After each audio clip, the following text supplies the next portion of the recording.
Okay, what's up YouTube? How are you doing? Okay, another day. Let's see if we will get a little bit of clarity on the lower time frames. I don't know what you want. However, Let's have a in today's live stream, we are not really gonna talk that much about the low time frame. I actually prefer to talk about the higher time frames first. And you see a couple of words on my chart, right? Zigzag, flat, triangle, WXY, impulsive structures. We're gonna talk about every single one of these to see if we can identify if this is D low, and if yes, and the end of the correction and bullish continuation, what are the probabilities of 56K actually being D low, or in other words, I should actually say the end of this range, this corrective structure for bullish continuation impulsively, right? Not taking the high or the all-time high and then move back inside the range, because in the end we turned out to have a flat. Locally, price action remains complex. We will talk about some local PA.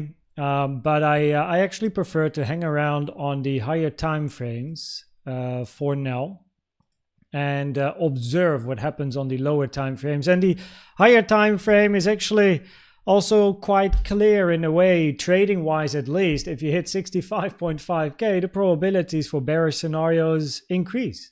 As long as you don't hit 65.5K, the probabilities naturally would be higher to move up, really, especially with all the bullish CVDs everywhere. So it's not that we really have a local confirmation of this particular thought and the probabilities from an Elliott Wave point of view. But that is the simplistic idea, I suppose. I do prefer to wait usually for lower time frame confirmation. So I'm not involved with bigger swing longs or something at the moment. You know, NFA, no financial advice, but that's currently my cut. If I see confirmation, I'm happy to join. But yeah, good to see everyone. Welcome here. It's going to be an interesting one, as we will do a little bit of live analysis of this range here. Seriga, welcome. Flotty, Puzzle Master Koen. Yeah, that's pretty much what I feel like, yo. I mean, that's Elliott Waves as well, right? It's puzzling. Stays in 2K16, welcome. Bitcoin also decided to join. Yo, what's up? Joker, Umar, Hottentotten, goedemiddag. Umar, good to have you here. Manuel, Notto, Kramo, Abid, welcome. Bettina, what's up? Craig, Boris, hello from Bulgaria again. Welcome, good to have you here. You got a haircut, that's correct. That is correct. So went to the hairdresser, got a haircut. It's nice and short. Summer period is coming, so you know, nice detail. Went to the barber here. There was a new barber in the shopping center, so I decided to go to the new guy. Impressive story, by the way, because he's from Iraq, moved to the Netherlands 5 years ago. He had a couple of hairdressers and people working for him in Iraq. And then because of war and whatever stuff, he lost everything, moved to the Netherlands, started working here, couldn't speak Dutch, couldn't speak English. He learned Dutch and English, worked for a boss, even though he's more like an entrepreneurial type. And now he just opened his hairdresser here in the center. Now, of course, I didn't know all of this, but I you know, got to know him while I was sitting there and he was cutting my hair. So, yeah, impressive story, man. I have so much respect for people that go through all of this and they still find a way. You know what I mean? It's really cool. So, yep, haircut done. Mohammed, if a flat ABC will be a 535 or flats are always 335. Flats are always a 335. Wave A is a 3-waver, B is a 3-waver, C in general. The moment you think about a C wave, it's always a 5-wave structure. Wave C can never be a 3-waver. It's always a 5-wave structure. So the moment you think about a C, either zigzag ABC or flat ABC, C is always 5. And then wave A in a flat is 3 waves and in a zigzag 5. So a flat is always a 3-3-5. Okay. So in today's live stream, what we're going to do, of course, cover Elliott Waves. We have some news now, 2:30 p.m. Central European Time, Thursday, May 30. No idea what it is, but it's on my news thingy here, right? I only look at the time and the date, really, so I got no idea. But it's Impact 3 and US. That's the settings. Trading economics link is, I believe, in the description. If not, I can put it in here. This is the website that I check for what's to come. Tomorrow, we might have some more volatility, though. As you can see, there's a bit more stuff going on. But let's see if we get some sort of clarity, let's say, right? Now, what I want to go through in the live stream is I want to start, before I go through my folders, I want to start identifying if this is the low, first of all, of the correction on a daily time frame. Second, is this the end of the correction? Or do we still have a continuation of the range before a breakout at a later stage? Now, what you may have noticed in my analysis over the past weeks, and if you are around already for a longer period of time, you will know how we counted this structure here when it came in. But what you may have noticed is that in the bearish scenario, I have a count here. In another bearish scenario, I also have a count here, and this is part of an expanding flat in X. In the bullish scenario, I do not have a count here on my chart. It's fresh. I start counting from the low. And that is because of time, FIB time in particular, and a little bit price as well. Now we're going to do a little bit of live analysis. We are going to analyze this portion first, and we're going to look at a zigzag family structure, a flat triangle WXY impulsive structures. By the end of going through this, which won't take long, we will know what works here. There is pretty much only two scenarios, because I already prepared, that could end a structure here. The most bullish one, there is one bullish one, by the way, that can end a structure here. But it's not a great structure. So we're going to cover that and get some clarity. And then secondly, we go through the folders. I don't really want to go in too much details and low time frames because of the mess going on. So that is pretty much what we're going to do. So yeah, good to support guys who work hard. Absolutely. Yeah, of course, I'm going to move to the south of France by the end of July, early August. So I can't go to the guy anymore. But he did an amazing job, right? He's very kind. He speaks actually pretty good Dutch. So yeah. Shouldn't be much movement. So no, I'm very happy I went to the new barber guy from Iraq. Had, very tough times, but he pushes through. So very inspirational. Okay, let's start. Minute 14 coming up. Elliott Waves. Okay, let's go. We're going to cover probabilities as well, right? So if this is the end of your correction and we look for bullish continuation, what are we looking for? Let's do a bit of live analysis. If we are looking for a zigzag family structure, and we're going to go through every scenario, right? We need to look for a 5-3-5 ABC. Now, I'm not going to go in detail in the smaller time frames. It's also not necessary. So let's start with a zigzag. Simple zigzag is a wave A, B, and then a wave C. Now there's a problem here, and that is your wave C, right? Because on the lower time frames, if you want to count a 5-wave structure to the downside, this wave 4 is either longer, over 6 times longer than wave 2 in time, which is extremely rare, or wave 4 hit the 618, which is an invalidation. Let me show you on the 4-hour chart. So if we count 1, 2, 3, 4, 5, and we make this the pivot of our 3, right? We can first of all take a FIB time. I mean, where are we going to take the time from? Let's do that, right? And then let's do here. Put it on the, oops, misclicked. Put it there. Oops. Oh, sorry, this one. I need to go here. Because then we have a and then a B and a C correction. Then you can see now your 4 is incredibly long, ending at the 6, which is very rare for a wave 4 to finish that far, 6 FIB time compared to your wave 2. Now, fib-wise, if we take it from the high to this low, it can work because you actually just missed out on hitting the 618, which is an invalidation for a wave 4. So if we count 1, 2, 3, 4, 5, time is a bit of an issue because 4 is 6 times longer than 2, very, very rare. However, the moment we choose a lower pivot for the end of our 3, price hits the 618, invalidates a wave 4. Lastly, this move to the downside counts much better as a 3-wave structure compared to a 5-wave structure, but that's just a detail because with regards to the zigzag, the problem is wave 4. Okay, so we've covered that. Next one, double zigzag, WXY. In a double zigzag, the probabilities are significantly reduced the moment you hit the 0.7 Fibonacci. Well, clearly we have hit it, right? The 0.7 Fib. So a double zigzag in this range has very low probabilities. A double zigzag is a sharp corrective structure, not a sideways corrective structure. WXY, that is what we want to see in a double zigzag, right? A WXY, where wave X moves to the 07, right? Horizontal corrective structure, very rare, very rare. So low probabilities. Then we have a triple zigzag, which is not relevant here. Then we need a WX and then eventually Y or a WXYXZ. WXYXZ triple combos are very rare as well in general, more so on the higher time frames.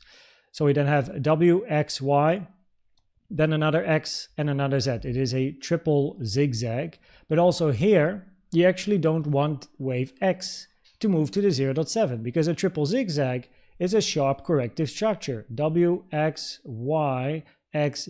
This is what we want to see, right? Not this. This is very sideways. So, okay. Meaning a zigzag structure to end the correction at 56K doesn't look great. Okay, next up, flats. Most common flat is an expanding flat, then a regular flat, then a running flat. Expanding flat is not relevant because we didn't take the high for an A, B, C. Okay, so we cut that one. Running flat, possibility. We take a fib from the high to the low over here, toggle on the 0.9, which, as you can see, has been hit. So at least wave B for a regular flat in an ABC has been hit. However, if this is a wave C to the downside, we have the same problem with our wave 4, 1, 2, 3, 4, 5, meaning this move to the downside being an impulse, also for a regular flat, low probabilities, right? We can't really end an impulse here for 1, 2, 3, 4, 5 in a regular flat ABC. So in other words, a regular flat to end the correction here, not great. If we do think about a regular flat, this low makes a lot more sense to have a more local 1, 2, 3, 4, 5 finish. But that then means that this low here is something else. We're going to cover that. Running flat, not relevant because we took the low of wave A over here and over here, so a running flat is irrelevant. Triangle is irrelevant as well. There's no valid triangle in this structure over here. If you would think A, B, C, C below A, not allowed, right? A, B, C, D, E, E below over here, what is this? A, B, below C is also not allowed, so triangle irrelevant. WXY. A WXY is a sideways double combo. In W, we can only have a flat or a zigzag. In Y, we can only have a flat, zigzag, or a triangle. Wave X can be any corrective structure, but is most commonly a zigzag family structure. So wave W, zigzag or flat. Okay. Now, if we want to end a structure here, and this counts better as a 3-wave structure, then from a WXY perspective, it makes most sense to have a regular flat in a W, a zigzag family structure in an X, and a zigzag in your Y.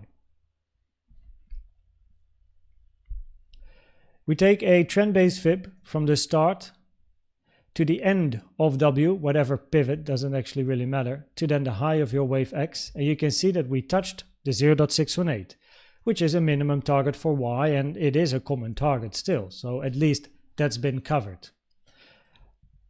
Time-wise, if we take a fib time from the start to the end of W, preferably that's the long wick in this case, but also it doesn't really matter. I can pick any wick here at the low because what I'm going to show you is that wave X is incredibly short. Didn't end after the 0.382 fib time taken from the start to the end of W. You can take either of these pivots, doesn't matter. It's always going to end before the 0.382. which is not that great. Even this, you see? It's rare that that happens. Now, it's not only wave X. If you take a trend-based, or a fib time from the start to whatever pivot of W to the end of X, comparing W with Y, you can also see that wave Y is shorter than the 0.382 in time compared to your W, even if you take this pivot here for the end of your W. So in other words, your wave X is shorter than the 382 compared to W, and so is your wave Y. Now that is not great. It's not an invalidation, but it is probabilities, and it's rare that any structure finishes before the 0.382 fib time. However, a WXY is the only way to count this low as the end of the corrective structure, to then move up impulsively, because all the other structures are going to continue this range, right? So it's not great, but it's pretty much the only thing we got. Normal zigzag to the downside doesn't work because of wave 4. Double zigzag exit the 07, which is incredibly rare. Triple zigzag, irrelevant. Flat, expanding flat, irrelevant. Regular flat, wave C, problem with wave 4. Running flat, irrelevant. We took the low of A. And that is when we get to a triangle, irrelevant. Triangle doesn't work. WXY works, but wave X and Y are very short compared to your W, which, you know, it's probability-wise is a little bit awkward in a way. And then finally, we have impulsive structures. Now, impulsive structures, there's 3, right? You have a 1, 2, 3, 4, 5, a normal impulse. We have a double 1, 2, 1, 2, 1, 2 down, or you have a diagonal 1, 2, 3, 4, 5. Now, because of all the overlap here, there's only one structure that works, which then is a diagonal. Wave 1, 2, 3, 4, and a wave 5. However, a diagonal is not an ending structure, unless it's a wave C or 5. Oh, this is not a wave C here. This is also not a wave 5. This is the beginning of a bigger corrective structure. So we can only label this a wave A or a wave 1. Wave 1 would be very bearish. Wave A is what I regularly talk about in my videos, right? Where you have your wave A, you have your wave B, and you look for a wave C to the downside.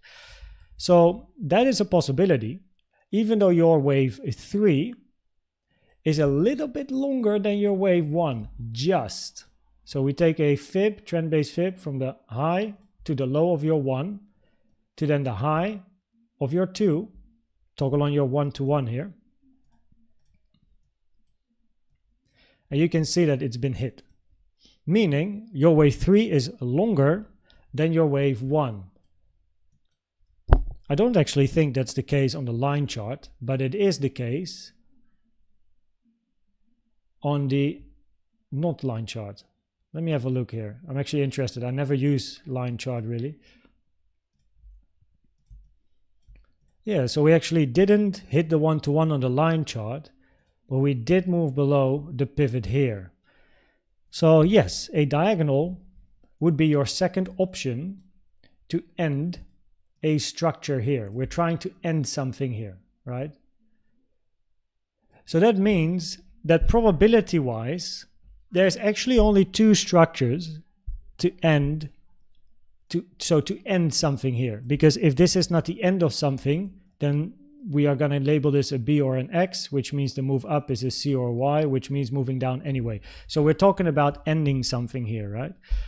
Ending something here means this is a wave C, this is a wave 5, this is a wave Y, right? And you start something new. That is what we talk about. So the only way to end something here with at least decent probabilities is either a WXY, even though your wave X and your wave Y are so incredibly short, right?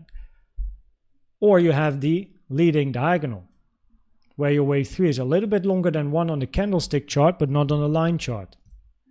Pick your poison. So those are the only 2 to finish something here. WXY is your most bullish scenario.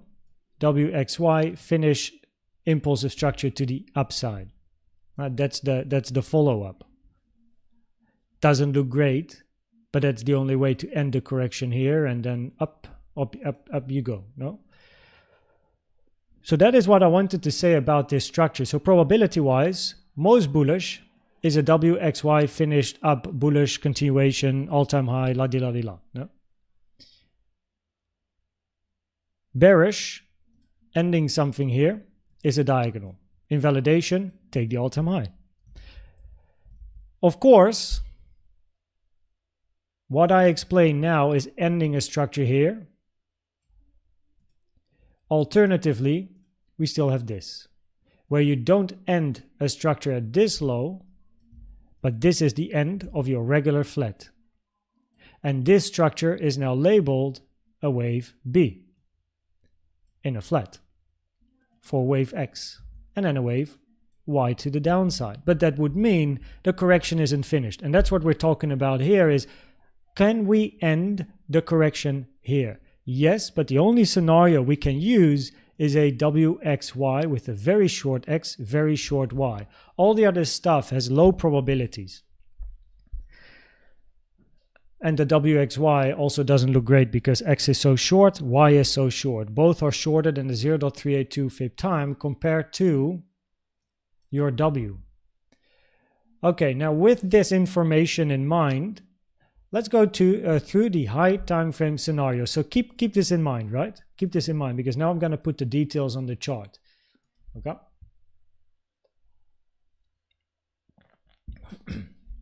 So this is the zigzag, right? So now we have the diagonal in wave A. 5-wave structure. 3-wave B. 886 is still a common target for a wave B. And then you move towards the downside looking for a wave C. Now because price has touched the 886, any move coming off the 886 to the downside will always have a higher probability of being a wave C or a wave Y, which in turn increases probabilities to sooner or later, whenever, move towards the all-time highs. So in other words, the probabilities for a continuation of the trend on the weekly time frame, on the higher time frames, is very high. On the daily here, the target area for your wave C is between the 1 and the 1.236. Trend base of extension from the start to the end of A to the end of B. 54.6, 50.5. What a fake out that would be. Preferably C ends after the 382, which is sitting on the 8th of June. Fib time taken from the start to the end of A to the end of B. Invalidation, all-time high. Very easy. We're going to talk about probabilities, by the way, in a second as well, right? So, easy. Okay. The second scenario is a scenario where this is not an ending structure. This is not a C, a Y, or a 5. This is a corrective low. And a corrective low means a B or an X, right? So for example, if you have a flat 3-wave A, 3-wave B, 5-wave C, this is a corrective top, increasing probabilities to sooner or later move back up to take the top. In a flat, that is at least the case. In a WXY, this low here, in the context of our wave X, would be labeled a wave B. W, regular flat, as we know, which works, right? 0.9 has been hit. We can count a 5-wave structure internally here.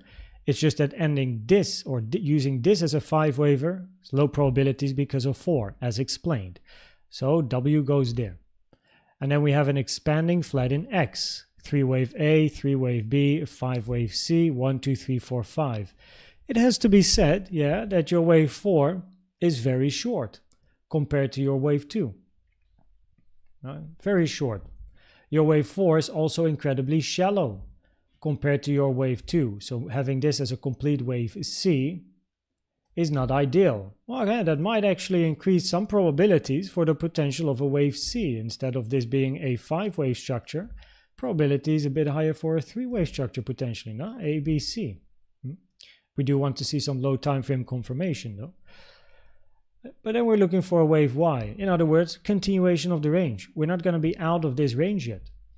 And a wave Y can be one of 3 structures. Zigzag, flat, triangle. Zigzag is a 5, 3, 5. Flat, A, B, C, which would be the most incredible fake out to grab the liquidity above the double top, including the all-time high, and then bring it down impulsively as a wave C is an impulsive structure. Now, people are going to be talking about, is the end of the bear or the bull market here? Are we going down to 10K? La, la, la.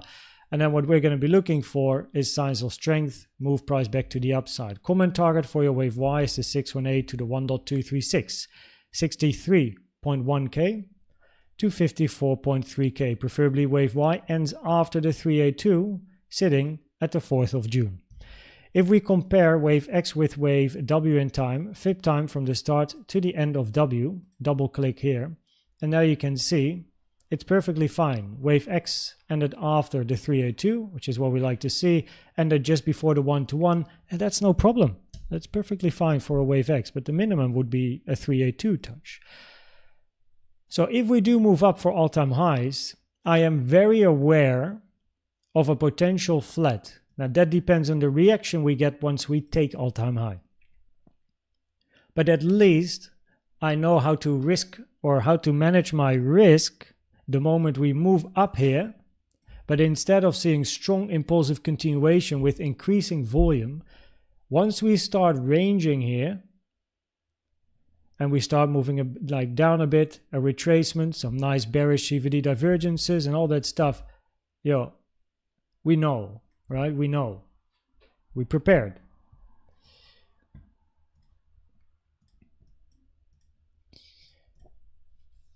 Bullish scenarios then. The bullish scenarios remain the same. Impulse to the upside, right? Very simplistic on my chart here. 1, 2, 3, 4, 5. I removed all of the stuff, right? The fib time and the fibs, and the only thing we have to look for is this high of 1. Invalidation 65.5K. Right, that's the only thing we have to know. If price moves down, hits this high, impulse invalidated. Right. In this scenario, we're looking to end a wave 4, look for a 5 to the upside. That's the goal.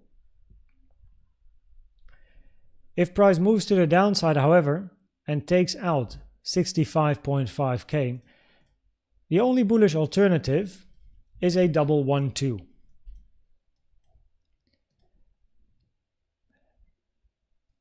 1-2 higher degree in green, 1, 2, 3, 4, 5, and inside the green wave 3 we have the blue count 1, 2, 3, 4, 5. Preferably a lower degree second 1-2 is shorter in price and time compared to your higher degree 1-2. It's not an invalidation, but it's definitely preferred. Your second wave 1 is very long in time and price compared to your first wave 1. Your second wave 2, if not yet finished, here, is also longer than your first wave 2 because the 1-to-1 reflects that. Take a fib time from the start to the end of green 2 to the end of blue 1. So preferably, that's your low for a double 1-2, and you don't go below this low. If you do, then this wave 2 is also going to be longer, a lot longer in time compared to this wave 2, which again impacts probabilities negatively. In other words, the moment you take out this low, however, even better, the moment you take out 65.5K, the probabilities for the bearish scenarios will increase.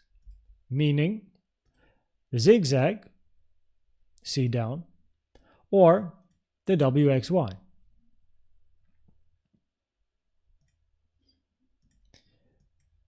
In your most, I suppose, bullish scenario, where you do not take this low preferably, a sideways WXY inside wave 4, 1 second, let me do this correctly, so we look for 4, and then a 5 up. Now preferably the low of your 4 is in, because there's not much below this low here, and then we have the invalidation. But more commonly, right, most commonly a wave 4 is longer than 2, by far most commonly. So if we take a fib time from the start to the end of 2 to the end of wave 3, and we toggle on the 1-to-1, then you can see that the low here has been made before the 1-to-1. Meaning if this is the end of your 4 and this is then 1, 2, 3, your 4 is shorter than your 2. It's low probabilities, right? And also your wave 3 is relatively short. I didn't cover that in detail, but it didn't hit the 1.618 extension. So Okay, preferably at least we have a solid wave 4 ending after this low, not necessarily taking the low. That's not necessary. You can continue a range without taking a low, but locally the only way would be a WXY sideways double combo at the moment, which is what I have on my chart here. So here A, B, C and W, X, Y and X, and a zigzag in a wave Y, or a flat or a triangle. Now because wave W is already a zigzag, by the way, wave Y can't even be a zigzag, it has to be a flat or a triangle. In wave X, we have a zigzag in W. This structure to the upside counts best as a zigzag. Flat in X, flat in a wave Y. We took the low of X here. So it's not that you have to go down to the most common target area for a flat, but it is the most common one for a reason. So if you do come down, then this is your preferred area of support, 886, 1.236, 1.38, and then move up in an impulse, 1, 2, 3, 4, 5. Of course, you can already have an A, B, and then a wave C to the upside by, the lows over here. That works. No reason not to. But your target for your wave Y is the 0.618 to the 1.236 taken from the low to the high of W to the low of X, 69.2, 71.3K. We have some resistance here as well. The blue box 69.3 to 69.7, another blue box 70.8 to 71.1K. And after that we still look for a Y, either in a flat or a triangle, but a flat is more common.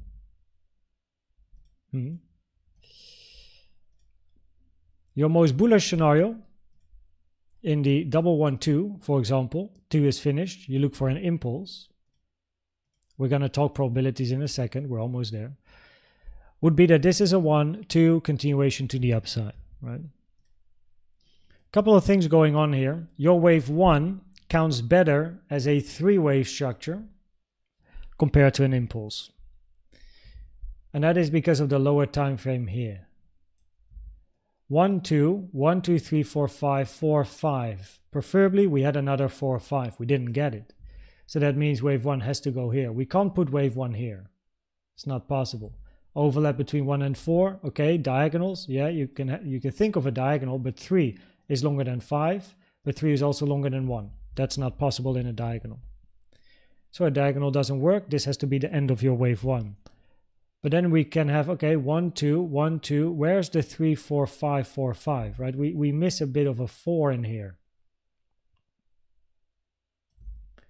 It's not an invalidation per se, but it's not an ideal structure. Okay, anyway.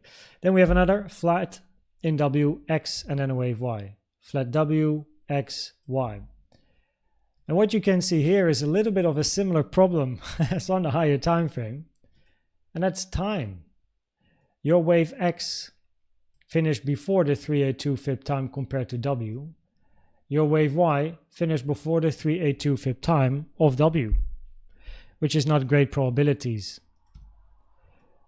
Another thing as well is that if this is the low of your wave Y, the end of your wave 2, and you look for impulsive continuation, you want to count a wave 1, 2, 3. I am aware that on some exchanges this low has been taken, which invalidates a wave 1, 2 and a wave 3. On my chart, the low is not taken by literally a few dollars, but the 886 is hit. Very rare for a wave 2 locally, for a 1, 2, 3 to the upside. Impacts the probabilities negatively for this scenario compared to this scenario. Bearish, 1, 2, 3, 4, 5, looking for price to move to the downside. All right, take out this low, that's your minimum. Then we're going to be looking for wave 3, common target for 3, 786, 886 trend-based sub-extension in a leading diagonal from the high to the low of 1 to the high of 2, 66, 1, 65.5K. Invalidation is the 1 to 1. After that, we're looking for a 4, 5, end of A or 1, 3-wave move up, and down we go. This would be a scenario on the low. This is a lower time frame scenario which would work with the zigzag. bigger A or 1, in this case a wave 1, 2, and then a 3 down to move towards your wave C target. However, and this is a bit of the thing, and that's also why I don't really like to talk about the 50-minute time frame in this live stream. We literally have bullish CVDs everywhere. So even locally, right, we have bullish CVD on, from this low to the current lows here, from the higher low to the current lows here, from this low and this low to the higher lows here. There's pretty much bullish CVDs everywhere, and we also have them locally. And yeah, we didn't yet take the low here as well. So we also still have bullish CVDs here, even. Right, and if I go to a 50-minute time frame, then price is climbing, guess what, with bullish CVDs as well. Moving up, CVD is down. So unless we start to create some weakness, 50-minute time frame, price moving down would be interesting, because probability-wise, and this is why the 50-minute is at the moment quite confusing, because we touched the 886 here, taken from the low to the high, preferably, this is not the low of a 2. Increasing probabilities of being a B or X, increasing the probabilities this move up is a wave C or Y, increasing the probabilities to take the low sooner or later. But we have bullish CVDs building all the time. What the fuck?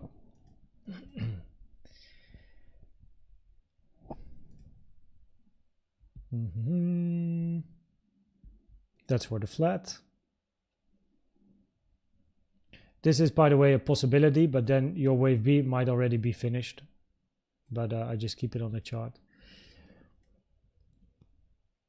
So yeah, I don't really like to be involved now in the lower time frame. So let's talk probabilities of the different Elliott Wave scenarios, shall we?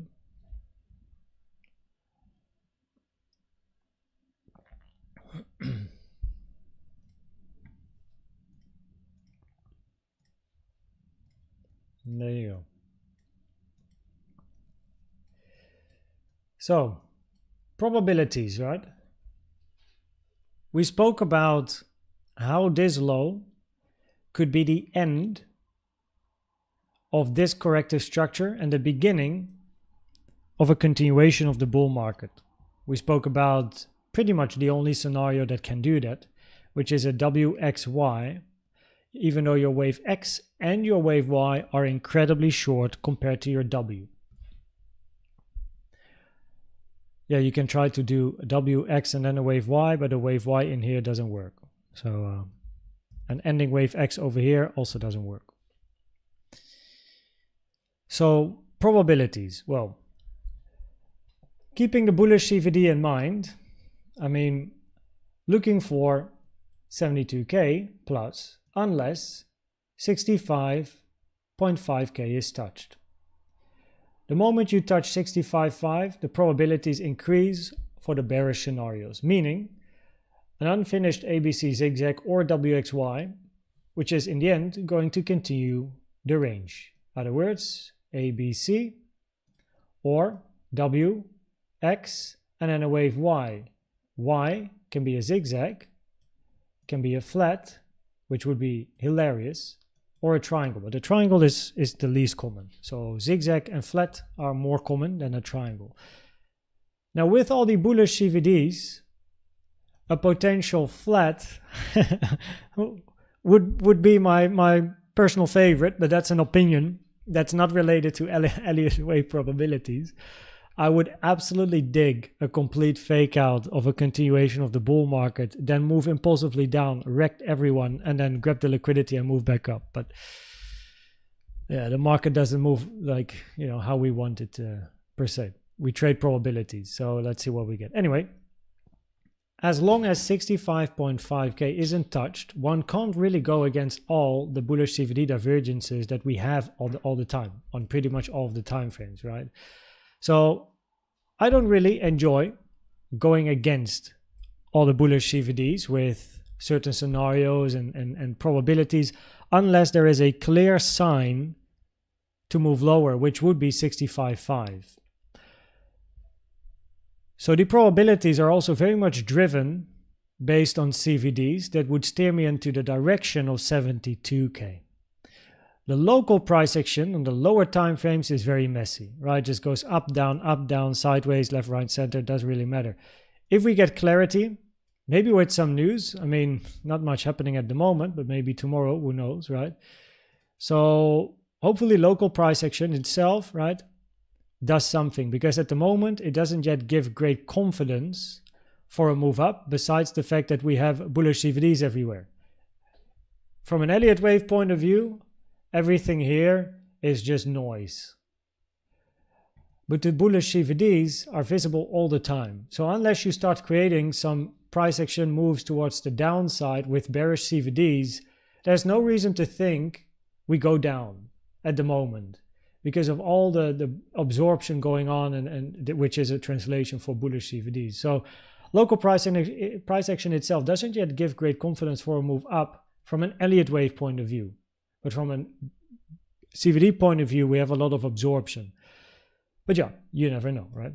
At least the invalidation for the bullish scenarios, at least lowering the probabilities for bullish scenarios, is 65.5K. So that makes trading actually very easy on a higher time frame.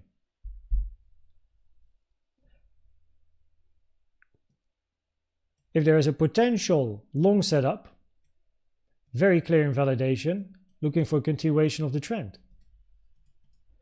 If you hit invalidation, minus 1% on the portfolio, who cares, right? We got clarity. We just look for new structures.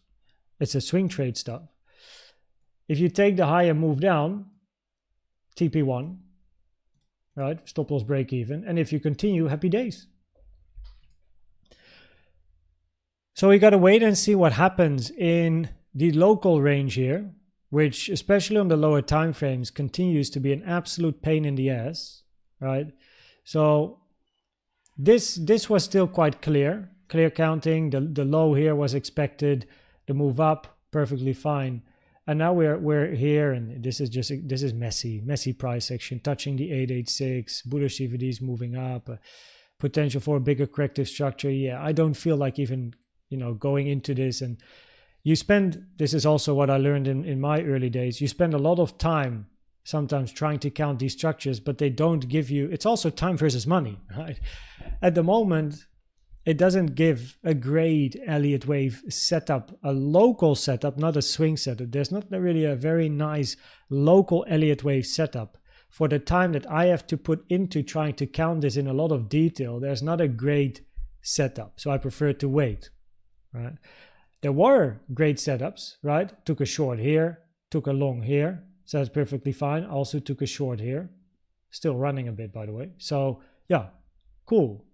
But this here, the range is messy. So there are ways to trade it, but counting it is not great. So yeah, this is the probability. So in other words, 72K or 65.5 probabilities because of all the bullish CVDs would be a bit higher to move to 72, unrelated to the very local confusing price action on a 50-minute time frame. With all those bullish CVDs, it is at least something we have to consider. And if we move if we hit 65.5K, yeah, probabilities increase for either a zigzag down below 56 or a WXY, which is a continuation of the range. And wave Y can be one of three structures, which also doesn't really make things like ideal.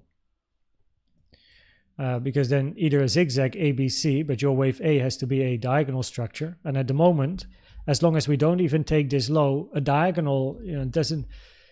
It's the only really bearish scenario that we can have here is a diagonal to the downside, right? I explained this. That is where is it? This one. But I preferably only really start to think about diagonals when a wave 4 is in. Mate, we didn't even move below wave 1 yet. That's the bare minimum, right? So naturally, probabilities are higher to move up unless you hit 65.5K. Because if you hit 65.5K, it's the invalidation for your bullish scenario as in an impulse, 1, 2, 3, 4, 5. And it will also significantly reduce probabilities for a double 1, 2. which in turn increases probabilities for the zigzag with a wave C down, or, and that might be a nice one, the WXY, especially keeping in mind the potential 3-wave A, some sort of a B, and then a C to the downside, right? So W, A, B, C, inside B we then have A, B, yeah, it needs to be an ABC, so can't have a double zigzag WXY because wave X retraced too deep, very low probability. So the only way to get a flat in here for an ABC flat in wave Y would be a 535. But we also know that this structure here has a low probability, or not great probabilities, of being a 5-wave structure. So I guess the preferred bearish scenario is to move down instead of up first. Locally, there's no clear confirmation of price moving up. It's more like a bullish CVD type of probability with a very clear Elliott Wave invalidation, or at least level that lowers probabilities of bullish scenarios. Because here, locally here, there's no clear confirmation yet of strong bullish continuation. And I do like it. I do like to have local confirmation, and I never enter at lows, I never enter at highs. You'll never see me catch a high or a low. You know, it's very rare that I do. I need confirmation, and I have different tools in my toolbox to look for confirmation. But from an Elliott Wave point of view, a minimum confirmation would at least, or not even, it's not even a confirmation, but putting a bit more probabilities in the bullish basket would be to at least take out this high, you know, minimum. And then take it from there, because we do have some resistance here, right? Take out this high, increases the probabilities a bit more to take all-time high. But at the moment, we are still creating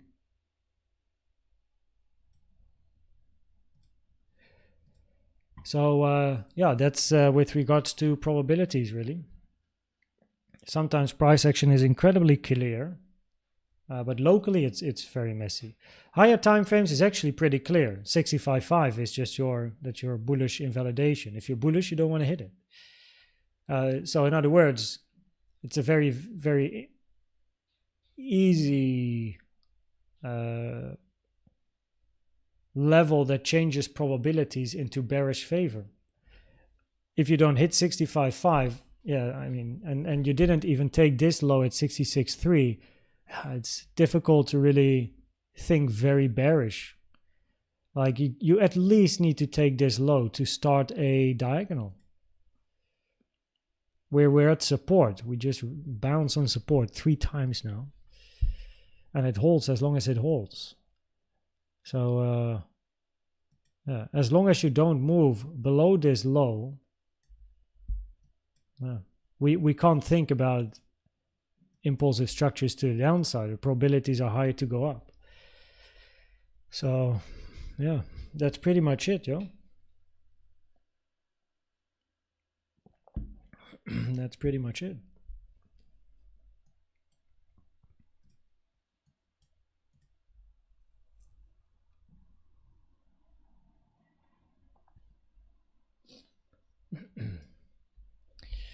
Elliott Waves is very nice though. But when the lower time frames have a lot of contrasting probabilities, the higher time frames are easier. You know, 65.5 or 72. 65.5 is probabilities higher for the bears, as long as you don't at least take 66.3k. I mean,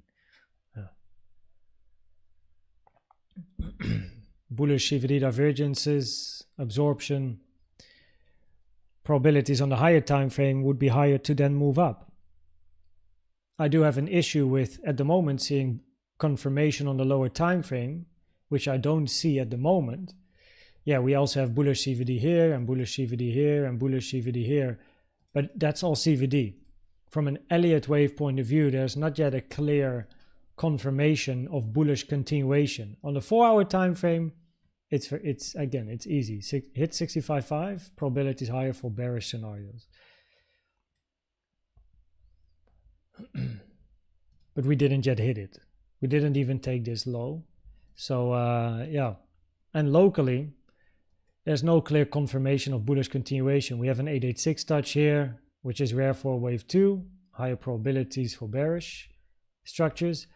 Can you count a triangle in here? A, B, and then you need a wave C, D, and eventually a wave E. I mean, yeah, possibly, but until wave D is in for a triangle, I don't like to think about triangles because there's other scenarios that have higher probabilities compared to a triangle. Think of flat, think of WXY. So also in a triangle, of course, you need to have 5 waves, and 4 out of the 5 waves have to be a zigzag structure, meaning a simple zigzag, ABC 535. If one of the waves is not a simple zigzag, it is by far most commonly your wave C or D. Now this move to the upside therefore would need to be counted ABC. A little bit tricky wave A, right? The impulse to the upside, but okay. And then this needs to be your WXY for then A, B, C, ending, whatever, somewhere here. Move up for your D, go down for your E. Probably we're going to have a target box here. If price does move to the upside and finds resistance here, I'm pretty sure that tomorrow we're going to have a daily naked point of control here. Maybe even a weekly naked point of control if we can close the week somewhere up here. Which means that here we will have new support, which then provides an interesting opportunity for long if a triangle is actually confirmed, not confirmed, but gets higher probabilities if you do reject here. If you move above here or move below there, triangle is invalidated as well. But at the moment, this move up is not high enough for a wave D.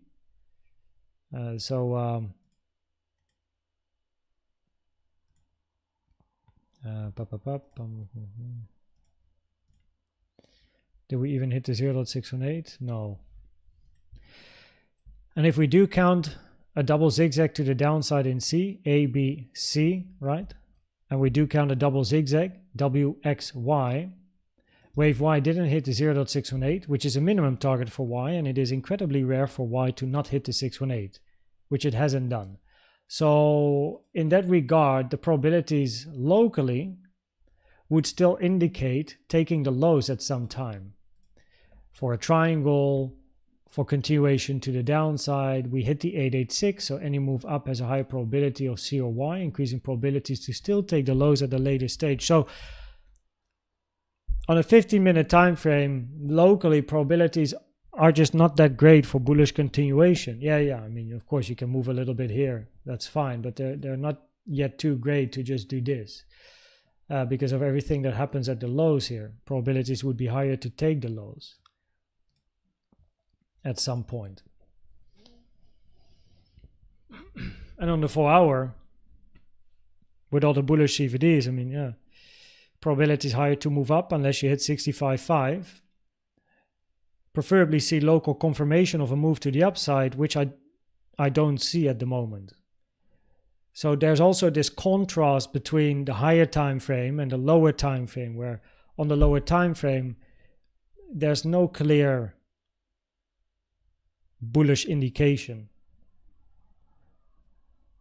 Well, maybe it will come, but not today, I guess.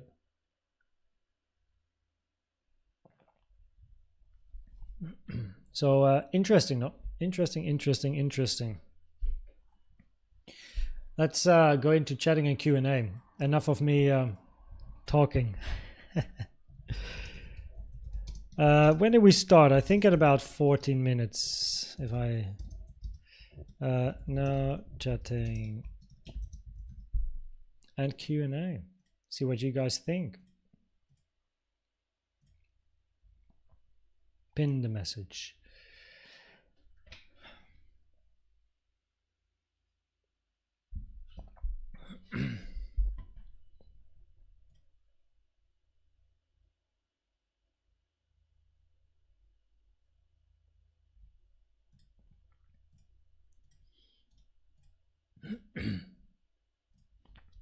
Okay, so let me scroll up a little bit. So we covered the triangle just now at the end there. Okay, where were we? We were, what's up, Hovo? Yeah, I see. What's up, Holo Crypto? Good morning. Mudavada, welcome. Maybe a Band-Aid, good morning.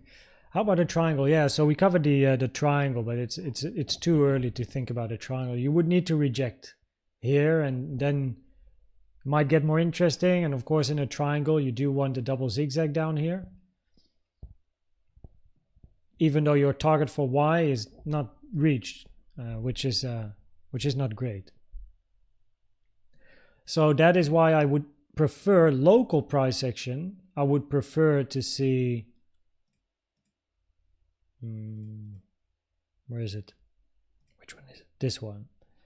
And then your wave Y is either regular flat, A, B price action, and then C already up, or you come down once more, take the lows and the liquidity, and then move up. This is currently higher probability than a triangle with the current information that we have. Yeah.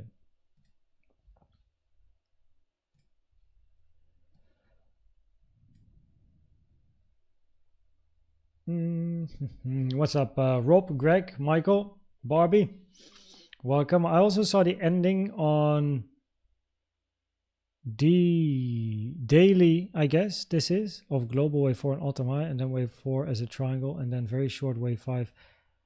Yeah, so the truncated, very, very, very rare.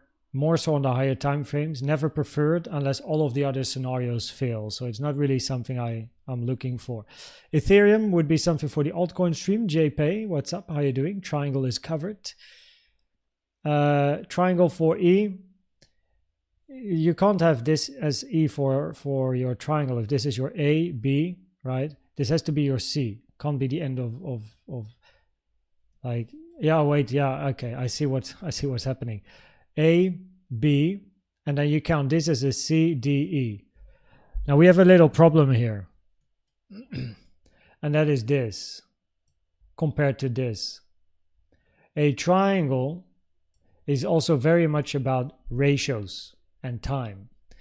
Now in a contracting triangle, it is normal for each following wave to be a little bit shorter than the previous wave.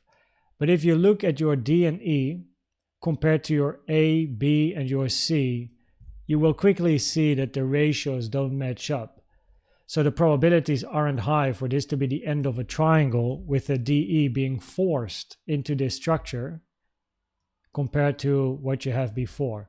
The triangle would look a lot better if you have a wave A, B, C, D, E, right? Makes a lot more sense time-wise and also price-wise, as the most common target for a wave B, a wave C, and a wave D is the golden pocket to the 786 area. Arguably the 05 also included, but the golden pocket 786 is most common for every wave in a triangle. The 05 is a little less common.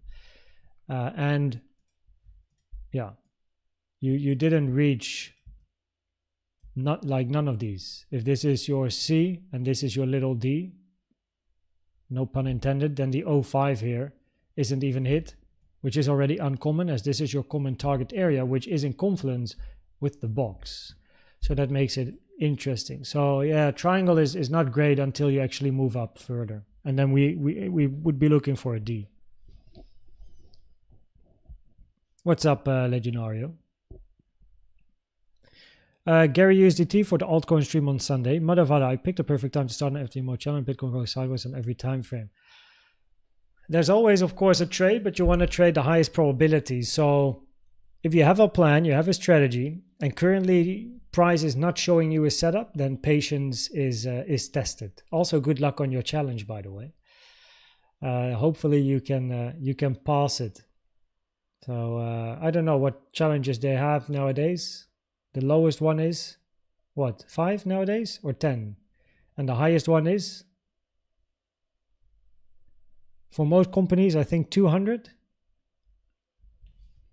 What's up, Suhail? Hira Jamal, been really busy. Also been watching every update. Thanks for your support, man. Appreciate it. Great to hear. Hopefully valuable. Sam, how you doing? Probability of going up for a fifth to make a complete C wave in X.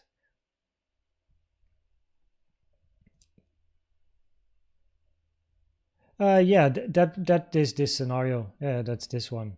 Where is it? I think you're talking. Of course, an expanding flat is most common, and we didn't hit the expanding flat target. We hit the regular flat target though. So yeah, your wave B might be finished, and you want to look for a C to the upside. But yeah, then in that case, the probabilities would still be higher to move for a wave Y, which then has to be a flat or triangle. So yeah, I agree. But already moving up, it's I don't get myself involved anymore with the shit that we have here on the 50-minute time frame. Until we get some clarity, I'm absolutely not interested anymore to talk about what's happening here. You have lots of bullish CVDs, but you also have an 886 touch at the low, which is bearish, of course.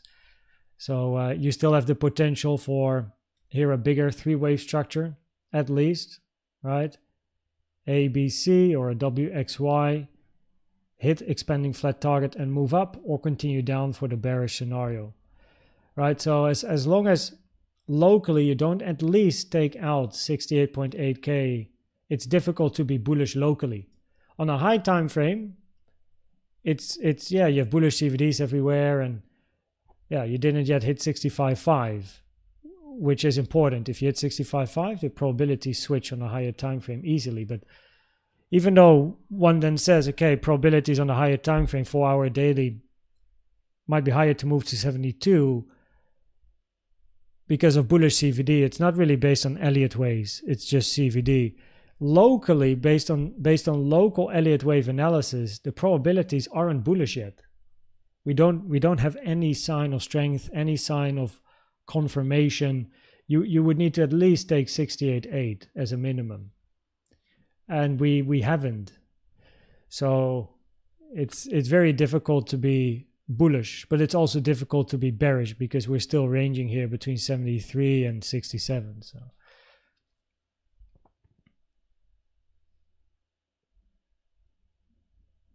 good morning sounds like a plan. What's up, Adam?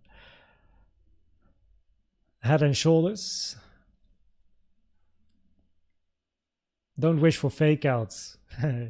I mean, yes, the fake outs are nice. Like grabbing the liquidity, moving the opposite way, but and that's also probably like breakout trading, unless having a clear plan is it's never really that great. You might get yourself caught out.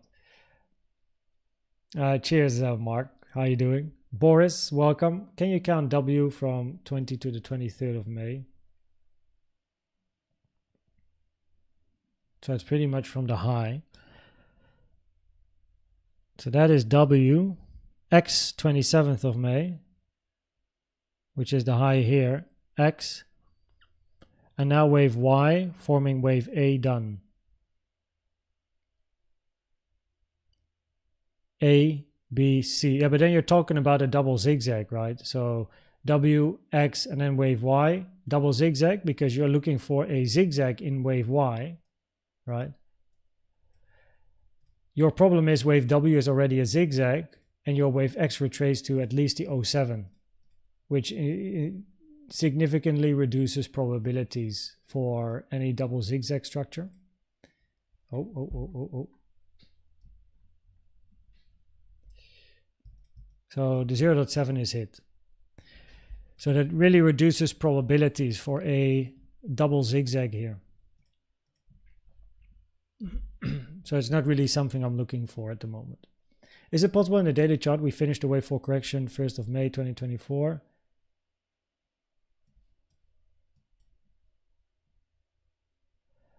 Please go to the beginning of my analysis because I don't want to repeat myself.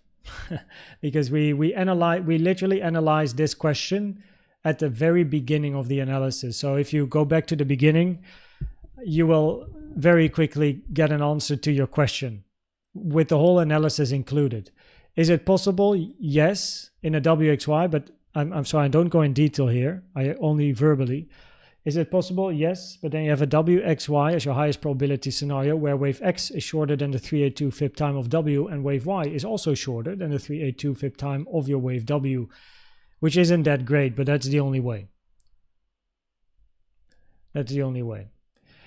So it's not a great end for a wave 4 on the higher time frame, and then a continuation up in a wave 5, where now, of course, if we are going up in a wave 5, we either look for an impulse or a double 1-2. But no strong continuation to the upside yet. Looking for an impulse, wave 3 is quite short, not even hitting the 1.618 trend-based fib extension. And in a double 1-2, preferably your low is already in here and you go up. Same for wave 4, by the way. That, yeah, you can continue the range, but preferably you stay above the low. Taking this low increases probabilities for bearish scenarios, but especially if you hit 65.5. Yeah. Tomorrow we have options expire for one. Maybe after that we can have a move.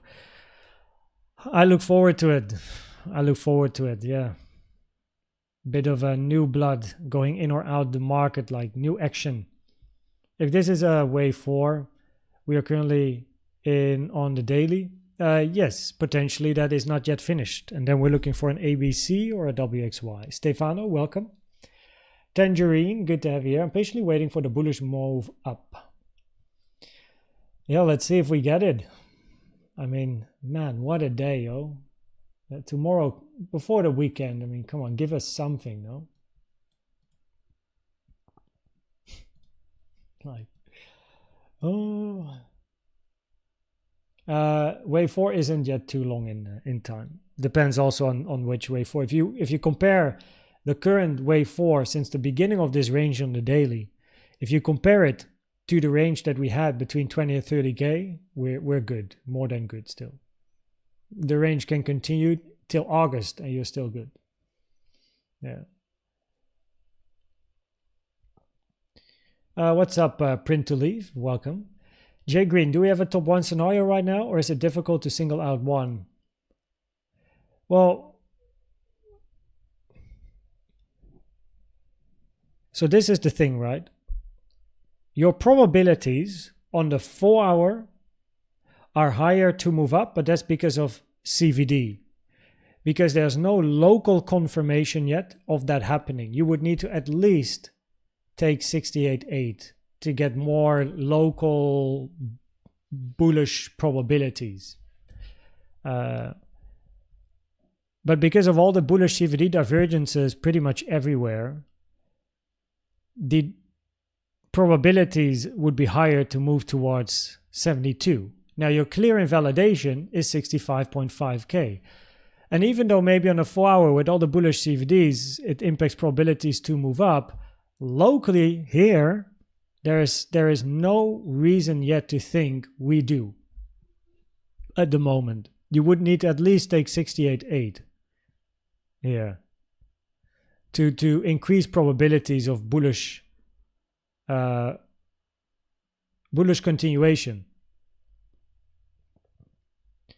Taking this high and the probabilities increase to move up before moving down in that case, but we haven't. So that's an interesting one, right? So the 15-minute time frame is at the moment not aligned. I mean, the 4 hour time frame, I mean, we have both bullish and bearish scenarios. They're pretty much neutral, but just because of the bullish CVDs, I would add probabilities to moving up, but 15-minute time frame is not confirming it. So, and your invalidation for the bullish scenario would be 65.5K. So it's trading wise, it's very easy. I mean, it's a very easy potential setup. But I do like confirmation on different time frames, and locally there's none at the moment, which is makes life difficult. I have traded in this range here, but so far today I'm not involved at all. It's I'm kind of done now with the range. So myself, I had a loss here, a break even, a win, and then a short from here. Still in that one. Stop loss is break even as well. See if it hits the break even there or not. So, but yeah, so still profitable range, but yeah, we have bullish CVDs everywhere, so that's what impacts the probabilities. I don't really like to go against these CVDs, but I would like to see some more local confirmation as well. So yeah, the bullish CVDs are only on Bybit. Do you have some statistics? Both. So I get that question quite often, but I have used these CVD divergences for years, and we have bullish CVDs on Bybit and aggregated, so on both. The only reason I use the Bybit line is because I got used to it in the beginning of my trading career, so I never changed. You know, if it works, it works. So yeah. But with regards to statistics, yeah, I have a lot of statistics, but both blue and yellow are as relevant, but it's about context, because none of these lines will give you trading setups only using CVD. It's about context. So if you have support and there's bullish CVD at support, and the other CVD might show bearish, but the other one bullish, then bullish has a higher probability because you're at support. If the one is neutral and the other one is bullish and you're at support, high probability, right? So it's about context as well. If you're in a strong trend to the downside or a strong trend to the upside and you hit resistance, if you see bearish CVD against resistance on the one line but bullish CVD on the other line, bullish has a higher probability because of the strong trend moving into resistance. Before the bearish CVD is trustworthy, you at least want to see a bit of a rejection and then a retracement, and then get bearish CVDs. Yeah. So both of them work. But I also know that other people like other CVDs. Some people use 4 lines. Other people only use the Binance line. Yeah, generally lower time frame CVDs are also preferred compared to using higher time frame CVDs. I just sometimes take a look like now on the 4 minute.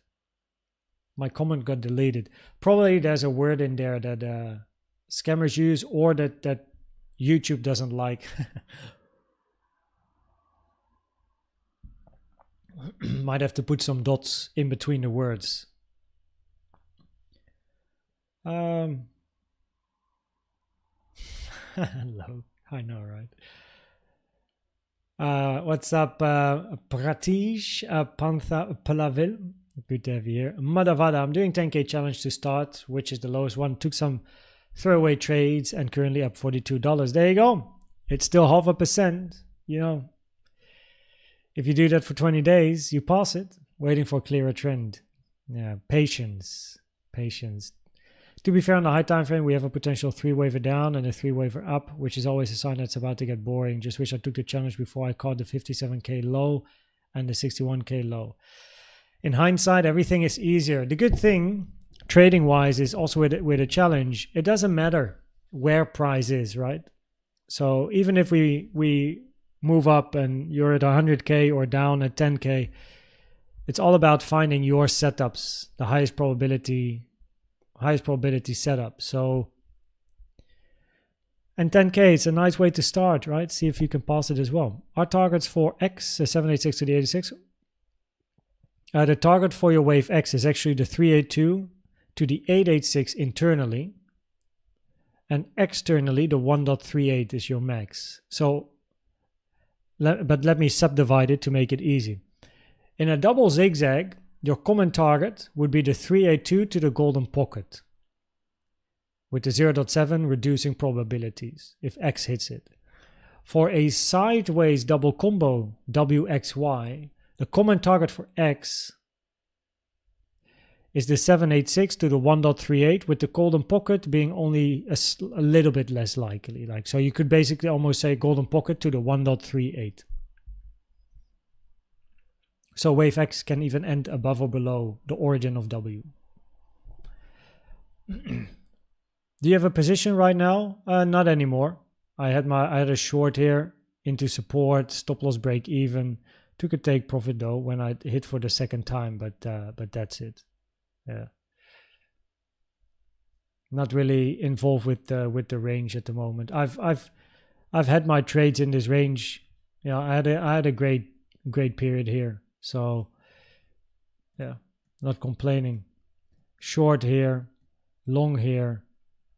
I had, so that was win, not sure. Oh yeah, I had another long here, only TP1. Oh no, unfortunately, but so that's a win. I had a break-even trade here.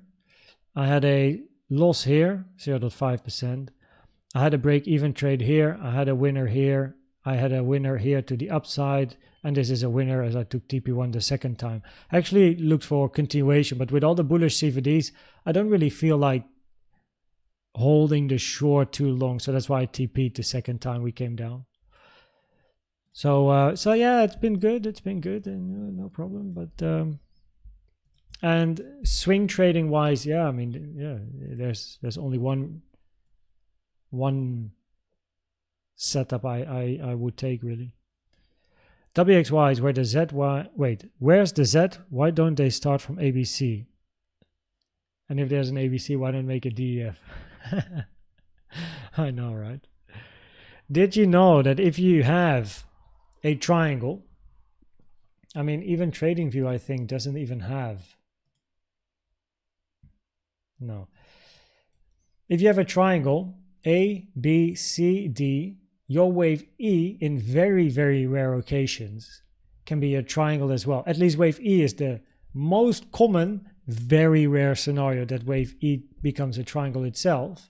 So then you have A, B, C, D, and then you get E, F, G, H, Y up.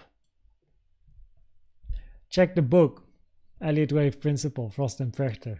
It's incredibly rare, but even TradingView doesn't even have going all the way up in I with the alphabetical order here. So CVD night, yeah, it does. So I 4 hours is pretty much the highest I would go, and I don't really use it that often, but I do use it in this very long sideways range. I'm long. Good luck. Trade safe. Don't forget to hit the notification bell. Cheers, Mark. Hi, Koens. Good to see you. What's up, Destination? Can you please share the link that you use for CVD? It's AGGR. Link is in Discord. So I would recommend, of course, to go to Discord because that's also where my template is and everything. So in Discord, if you go to, 1 second, I'm putting it on stream here. Link, template for Sol, ETH, Bitcoin, right? The Bitcoin template, by the way, is here. That's my template. And also a one-pager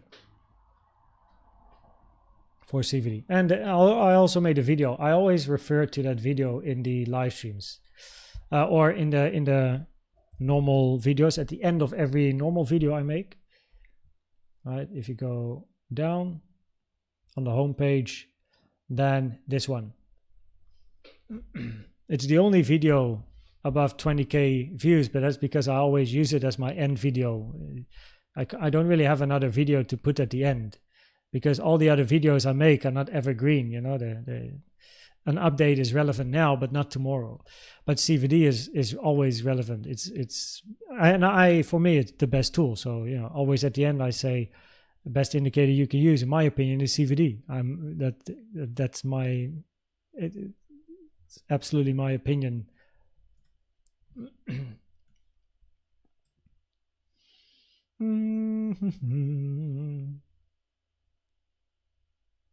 Cheers, Madhavada. No problem. Pleasure. It's good that you notify me as well. You know, sometimes I might miss something or something ends up in spam. Sometimes I get emails and your email or someone's email ends up in the spam. So then I might not see it immediately. What's up, Andy? How are you doing? XRP master triangle easy.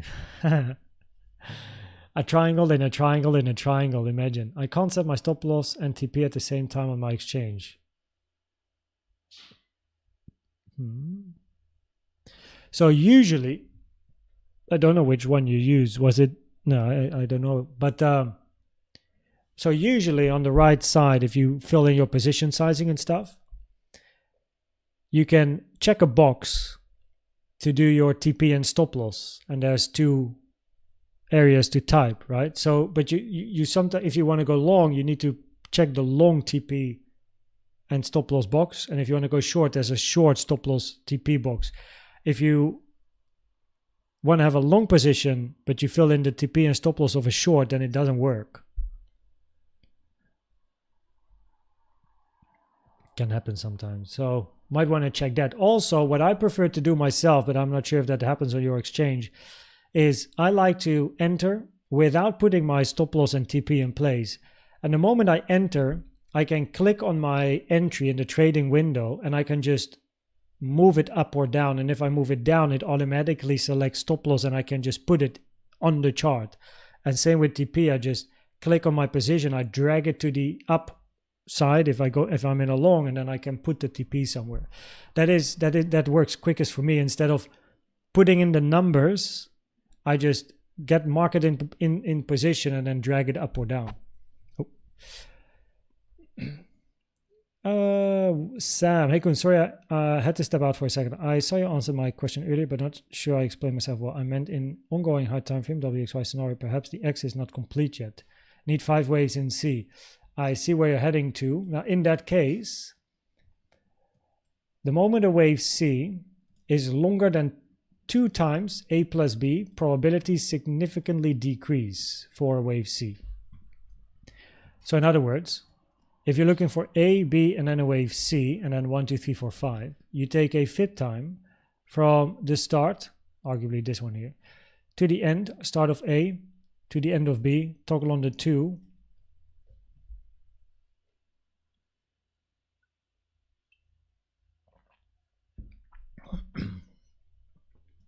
so any high that we make now has low probabilities of being a C. So in a bearish scenario for an X to be finished, this has to be your high. It's very low probabilities. The next high is a wave C. It can be a wave C of an internal flat, but not an A, B, and then C at least. So yeah.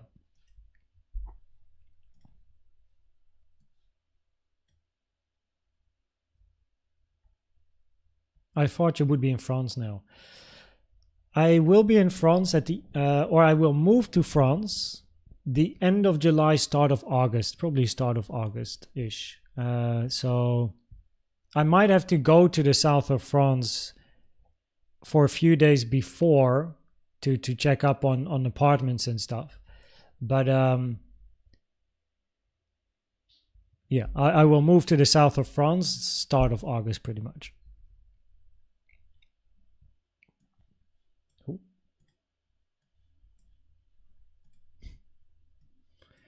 Seems like we have a little bit of action, which is good to see, almost taking 68.8k.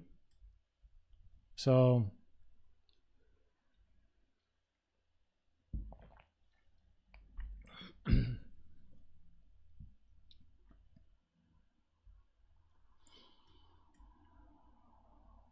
in that regard, the probabilities on a 4-hour time frame might actually play out.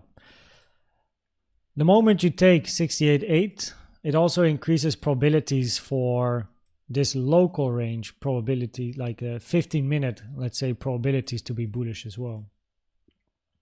So yeah, you're almost there. Can still continue this range, but at least it provides a little bit of clarity.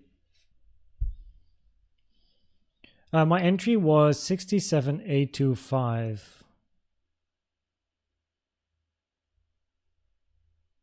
Not bad.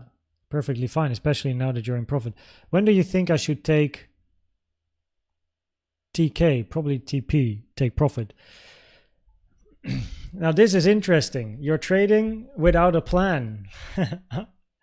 So you're in profit, which is good, but you need a plan. So first of all, before you enter, you would need to identify a stop loss for sure. I mean, definitely preferred. And preferably a TP, or hold the trade, if it's more like swingy, hold the trade until you see signs against your trade. So you need to have a plan to get out. Because of course, I'm not really in a position. Okay, so you have the stop, which is good, right? The stop, for me, people trading with a stop that's most important, right? So you at least know where you're wrong. You have a plan, you thought about it, you know where you're wrong. But now the second question is, what was the idea of the trade? Is it a intraday? Are you going to try to hold it as a swing? Are you having a very strict take profit, right? 69,106. Or do you only take full profit the moment you spot weakness? So I have, as an example, I have two ways of trading. The one is data driven, where my TP is always a 1 to 3 in that setup that I trade. It's not really Elliott Waves related, that other way of trading. It has a few elements, but it's not really Elliott Waves. So it's always 1 to 3 RR. With Elliott Waves, I tend to trade without a TP, but always with a stop loss.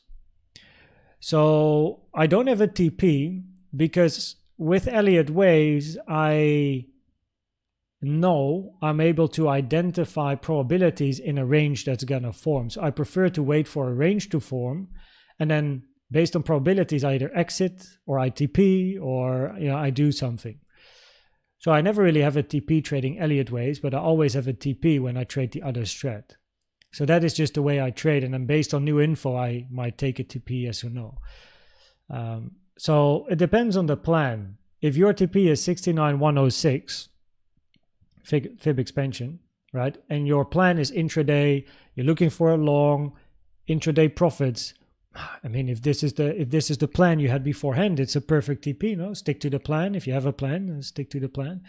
Now, of course, if price continues, you might feel bad, but that's greed. That's psychology. Don't like, look, your stop, what is it? 69,106, or that's your TP.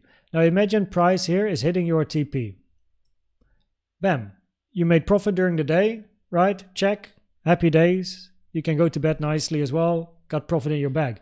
Now maybe price is going to do this. How are you going to feel? It's an interesting question. Huh? Are you going to be sad? Are you FOMO?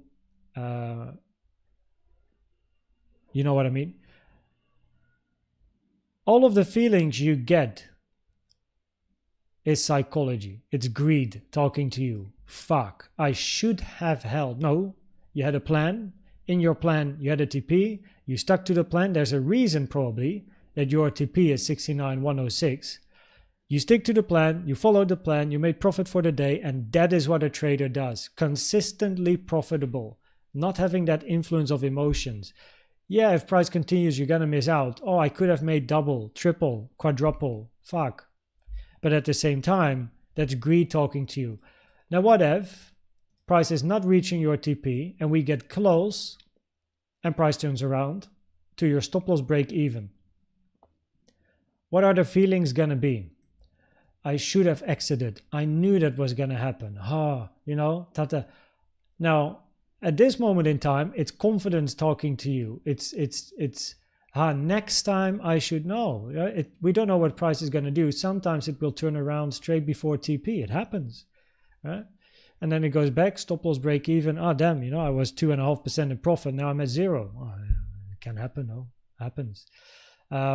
So most importantly, have a plan, have a strategy, have a way of taking profit. In my case, with Elliott Waves, it's very fluctuating, like when I take and where I take. With the other strat, it's always 1 to 3, whatever price does, doesn't matter. And yeah, if you take profit, be happy, go outside and maybe go for a drink. Yeah, we aim to, of course, make profit consistently from the market, and as long as your RR is good enough, right, and your win rate is good enough, I mean, if that's your plan and setup, just trade the plan. Yeah.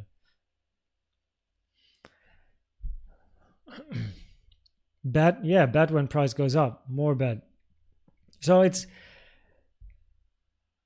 I know the feeling of, damn, I was in a position and price continued. But hey, that is hindsight speaking to you. That's greed speaking to you. Yeah. If only I held, I would have had so much money right now. Yeah, that's nice.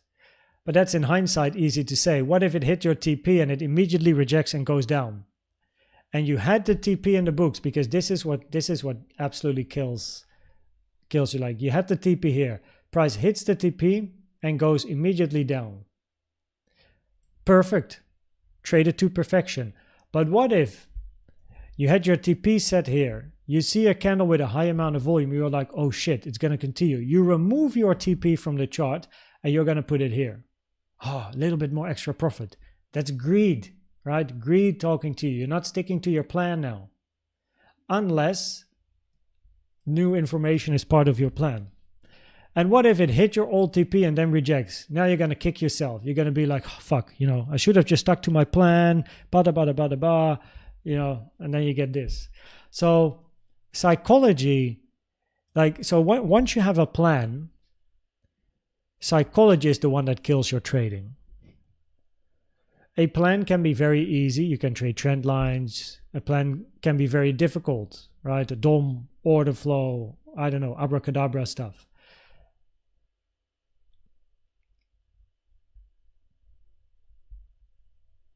But it's also about psychology. And if I could give one tip, then from the beginning, also work on trading psychology.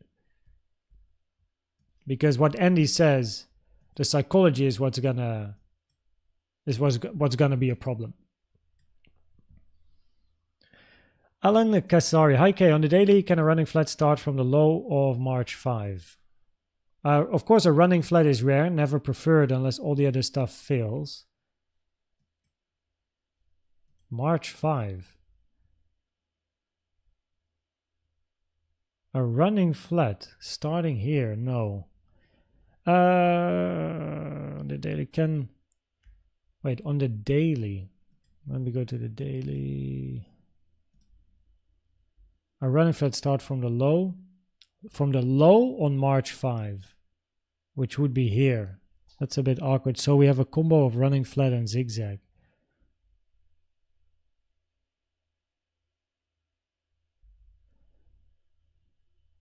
But a running flat can't start here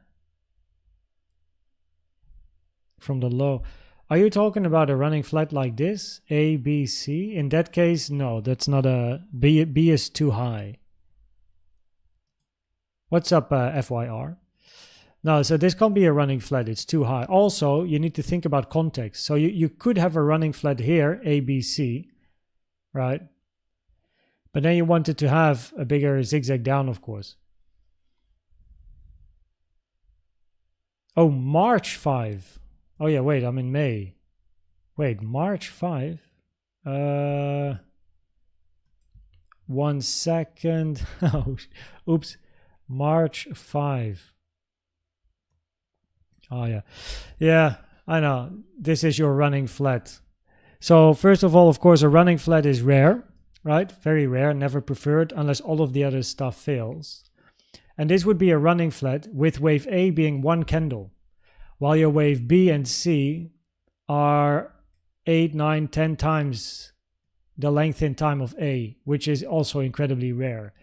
So a running flat here, besides it being rare, also with regards to the ratio of A compared to B and C, is also very rare. So that's not great probabilities of counting a running flat here. It's much better for this range to start a corrective structure here compared to starting it here. Yeah.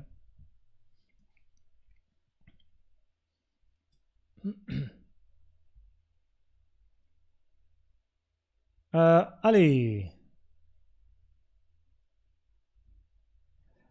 What's up, Ali? How you do? You also make videos in Dutch? No, only in English. It's of course a global community. Yeah, very much English speaking content here. But Ali, so his question is, hi koenztrading, I am Ali and I follow you for a very long time. Thank you. Appreciate your support hanging out here. I have a question about what is happening now on the chart. Is there no double 1-2 setup on the 15-minute, or is there a double on the 15-minute time frame? So preferably in that case, Ali, right? you're talking about, of course, this is now price is moving to the upside. Check the volume, increase in volume. That's what we like to see in a wave 3, no? So arguably the answer is yes. 1 2 1 2, maybe triple 1 2, no? Your perfect triple 1 2 and then move up in 3, increase in volume, getting the surge, consistent bullish CVD divergences on the lower time frame between every 1 2 as well. Your first 1 2 bullish CVD, right? Then over here you have your second 1 2 still bullish CVD on yellow here, right? And then poof, we didn't really have well, I mean, arguably you also had a third bullish CVD here. Let me check. Yes, you did. Higher low and lower low here as well. So yeah, you had a triple bullish CVD, higher lows in price, lower lows on the CVD. That's great. Yeah. So that the answer would be yes. You definitely have a potential multi 1 2 here on the lower time frame. In that case, though, now that price is moving up and volume is increasing, you don't want to see the 0.618 touched. Because if this is a triple 1 2, 1 2 1 2 1 2, and this is your 3, your first soft invalidation for an impulse is hitting this 618. So that would be bearish or add bearish probabilities. If you then also had this one, so in other words, if this is a triple 1 2 1 2 1 2 1 2, we want to see a wave 3 and then 4 5 4 5 4 5, right? And the wave 4 invalidation is the 618. So if we do not find the strength to get a couple of 4 5s, your first, so in other words a range, we need to build a range locally and have another high. If we don't and move down and hit the 618, probabilities for this to be an impulse up are reduced. If we also take the second 618 from this low to the high, be a bit more safe. If there is no clear range and then make another high on lower volume, but instead we move down and hit the 618 here, increases probabilities, this is not an impulse. And your most safest 618 is from the actual first range to the current high, 67 or 68K. Hitting this, probabilities are even more increased for bearish scenarios, moving to the downside. So these would be the levels to keep an eye on now locally. I can't sleep if I have trades open, always TP every day. Yeah, that's also good to know, right? So what I always say with regards to trading and having a plan is that a plan is a reflection of your personality. Everything like if you see someone's trading plan and someone has a clear plan or strategy that someone trades, you will see, or you will get to know the person just by looking at the strategy. You'll be able to identify the complexity or the simpleness, how direct it is, position sizing, stop loss TP, so you can gauge the greed and the fear. You'll be able to identify patience with the amount of setups. You'll be able to identify if someone builds statistics, right? And based on the strategy, data is better on day X, Y, Z. Is it a weekend strat or is it more during the week? When are the setups? What time zone? What is it? What markets? So you can track all that data. But a strategy is a reflection of you. And if you don't feel good going to bed with a trade open, you TP or you get out, of course, with a loss. But that's okay. Friska. I swear every time I enter a trade, the price drops. Yeah. Know how you feel. I guess everyone's been there, but it's just more, it's a translation of, damn, I need to work more on my plan and my strat. Have a clear idea or a clearer plan or strategy. Maybe a bit of a longer stop loss or something. Yeah. No, I'm not. I TP'd the second time the boat, like it came down here, and the moment price moved up and again bullish CVDs everywhere, that's the moment where I took most out, because yeah, I had some running, but stop loss break even is hit on the remainder. So especially once you start building also bullish CVDs here, as just explained, right? High low, bullish CVDs. What's up, FYR? Adam, how likely are we to take a dip towards 50.53 before a big bull run? Currently low probabilities. Yeah. Probabilities are a lot higher to take all-time high first before moving down to the lower 50s. Unless, right, these probabilities might change if you first hit 65.5K before taking all-time high. But as long as you don't hit 65.5 before taking all-time high, the probabilities are low. Mark, I became profitable since I decided to always set my 50% TP at the first resistance, then move my stop loss to just above entry. And there you go.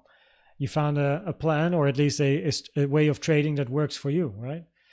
So, and that's also an opportunity. Just TP1, 50% out, stop loss break even, see what happens. Yeah. Breaking up this local flag. If is this the, I guess local flag is this here, but yeah, at the moment, yeah, some volume coming in, and as long as price doesn't hit the 618, as explained just now, the probability is higher to move up. Yeah, I'm using Coinbase because BC futures be the only way I can short and use leverage. I have to hover around the computer because they don't have bracket orders. / one cancels the other order.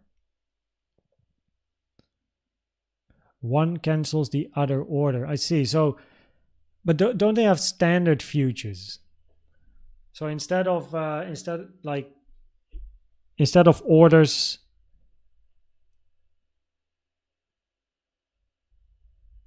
being summed up, like you have a long and they enter another long, and then those two become one. If you go to standard futures, you can enter a long and then enter a complete new long without them being like together, getting together. What's up, Tibetan Monk? How you doing? Could be this wave C or Y. Yes, in the ranging scenario, that's correct. I'm reading Trading in the Zone. Yeah, that's one to start with. I also very much recommend the Mental Game of Trading from Jared Tendler. In trading, you are your opponent, always a fight between you and you. Before winning the trade, you have to win your greed. Controlling your mind is very important. I agree.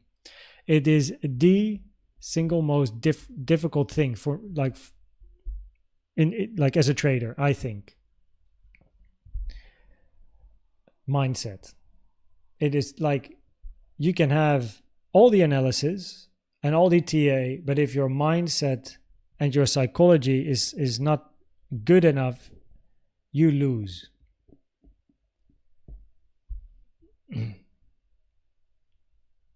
Is there any entry in Bitcoin?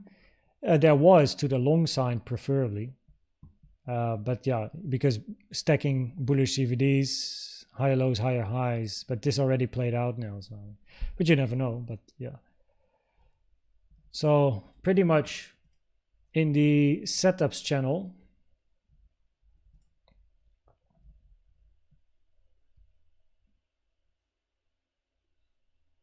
there is two setups that I thought of. One is a long, that was the first time we came down here. Stop loss below the blue box. And in the setups channel, which is, by the way, completely free, everyone can join. What I share in here is why is a setup relevant from an Elliott Wave point of view. So why is it interesting? I don't share if I take it or not and what's my size and all that stuff, because that's not interesting. It shouldn't be interesting. Mostly because I trade Elliott Wave. So of course, if price comes down and I see what I want to see, I enter. And if I don't see what I want to see, I don't enter. But I don't say if I enter or not, right? That's personal. That should be your own plan or strat. But I explain why something is interesting. So that's why I write why, right? So yeah, and now of course we're moving up. We're now at like 68.8. And the most recent here is based on what I am going to talk about in the stream. The only swing really, yeah.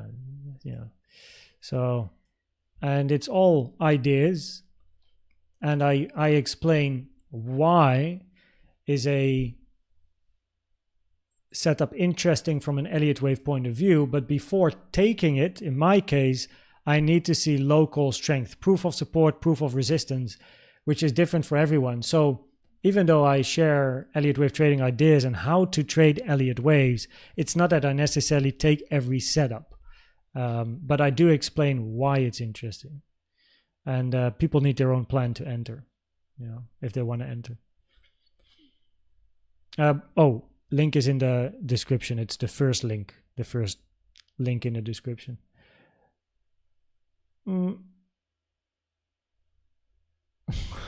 What's up, Ed? Which indicator is the best, Fibonacci or, well, I don't use moving averages, so for me it would be Fib, I guess. I guess Fib is Fibonacci. Fibonacci is not really an indicator, but for me it works best. Yeah. But this is a personal question. There's going to be people here, 100%, that are going to say moving average is the best, because for them, in their way of trading, the moving average works the best. Sometimes trade need time to play out. Correct. Does Elliott Wave use support and resistance bands? By definition, no. But that is an additional indicator or thing that you can use. Yeah. So I trade Elliott Waves, yeah. But of course, I also have other tools that I like to use, right? Other support resistance tools and other stuff. And I use everything in confluence with one another.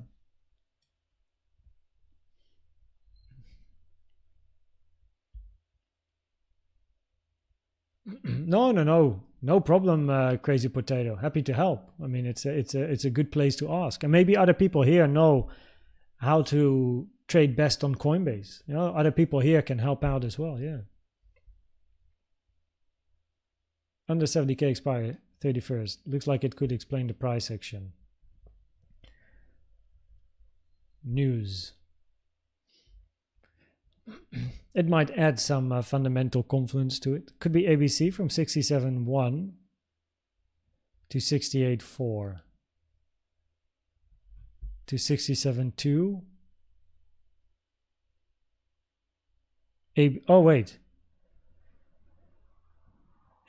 ABC. I guess this is what you're talking about. Yeah, maybe. So I'm not really anymore counting the local price action here. It's not worth my time versus potential revenue, time versus money. So probabilities on the 4-hour have been explained, and on the 15-minute, you at least want to take out the highs here, 68.8. On the 4-hour, as explained, probabilities are higher to move up. But that's also driven by CVD, mainly, because the structures on the 15-minute aren't clear. Now, on the 15 here, or the 1 hour, probabilities for bullish scenarios will increase once you take the high, but you can still get stuck in this range for a while, for a longer period of time. So as long as you don't hit 65.5k, generally probabilities are higher to move up on the 4-hour. Only if you hit 65.5 before taking all-time high are probabilities changing for bearish scenarios.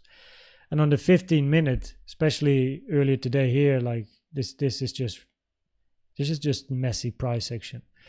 So yeah, but you have bullish CVDs on every time frame, everywhere. So it's difficult to really go against it unless you hit 65.5 before all-time high. On a smaller time frame, can we now count local action as impulsive wave where 1 and 2 are done and 3 is almost complete?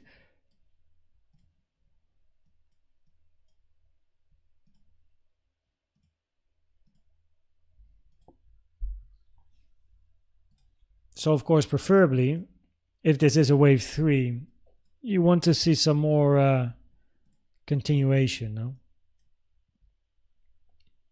This would be a very small wave 3, so preferably it's a bit bigger. If this is a triple 1 2 1 2 1 2 1 2, you actually want to see like a stronger 3. But yeah, I mean, it can be the end of a 3 as long as, I need to go to lower time frames, as long as you don't hit the 0.618. So you have 1 2 1 2, final 1 2. Now let's be a bit more safe, take it from here and then whatever, that's there. So if you move down and hit 68.1, probabilities decrease for this to be an impulse, increase to look for the lows.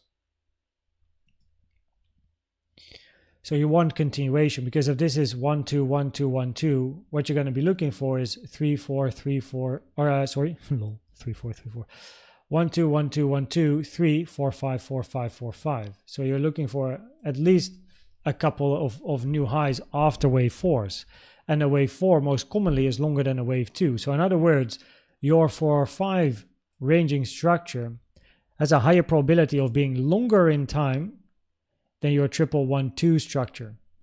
So if this is bullish, we want to continue moving up here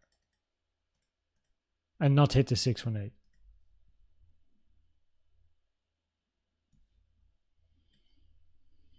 Today is my live second trade. Entered long 67.2k. This guy. Yo, very nice. That's a brilliant entry. Holy shit, good job. Good job. Make sure you stick to your plan as well, right? Stick to your plan as well. So you have your entry, you have a great trade running. Also have a plan to exit whenever, whatever your plan says, right? I don't care where it is, but make sure you have a plan. So of course you might feel excited, second trade ever, you're in profit, you're running nicely, it's exciting, but don't lose the perspective on the market and be like, okay, this is my TP. If I see this on the chart, I'm gonna get out because it goes against my trade. Think about how you're managing your stop loss. So of course, as time goes on, your emotions will decrease when you're in profitable or losing trades, because you won't really care anymore. It's just another trade, and it becomes easier to manage it. But don't forget to manage your trade, and don't be greedy. Right? Last time, this is exactly where I got out of you. Out of you. This time, should I do the same? Last time, this is exactly where I got out of you. Remember. It depends on your plan. Yeah. So yeah, this is what I mean. What's your plan? You need a way to identify to exit. Of course, I'm not in a position to say where to exit or where to TP. Most important is, and of course you're still pretty new, right? It's your second trade ever, so I can imagine you might not have the clearest plan yet, but at least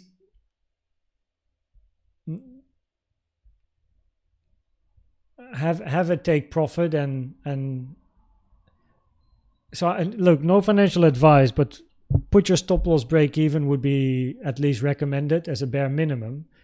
Based on the local structure, I would already put it in profit, like if I would have a trade there. So because currently, if this is wave 4 price action, it shouldn't drop down here, like not. So yeah, that's an invalidation for an impulse.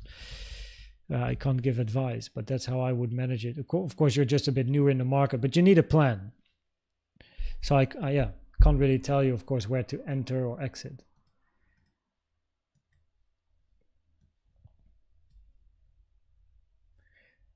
So in my trading, my strongest point is managing a trade.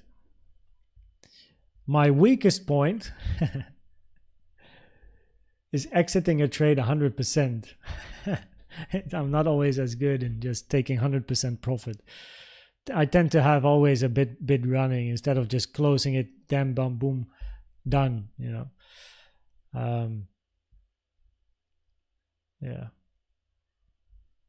And sometimes a weakness is a period where I go in, out, in, out, in, out, because I'm not too sure. But that's when I recognize this very quickly, and it's very rare that it happens. So 786 daily fib resistance short now.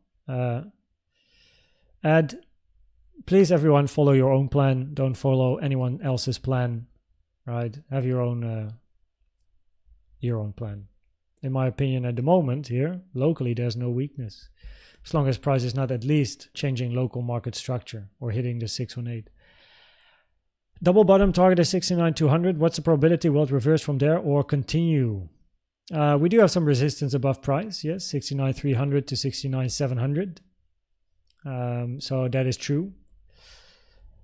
And will it continue? I mean, at the moment,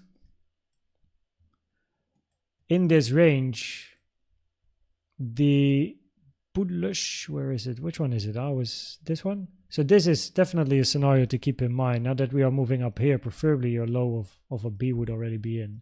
So now I need to do this. Remove that. And then, yeah, wait and see what happens at resistance. Could reject here. You have another opportunity here to reject. To then start wave Y if you're looking for a bigger W, X, Y continuation. And if it continues, it continues. That's no problem.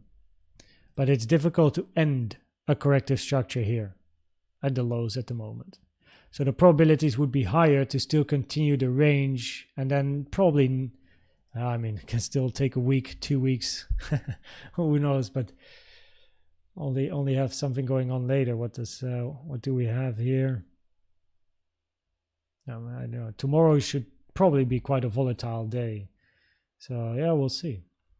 But like as long general Elliott Wave tip here, if price is moving into any direction and volume is increasing, just wait for a range.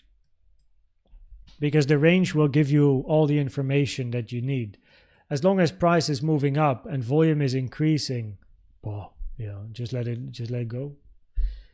Until a range forms, or you get a bigger rejection, and then eventually you always get a retracement. V shapes are very rare, so this here, that's not common, right? That something like this happens, like up and immediately down again. You give it all back.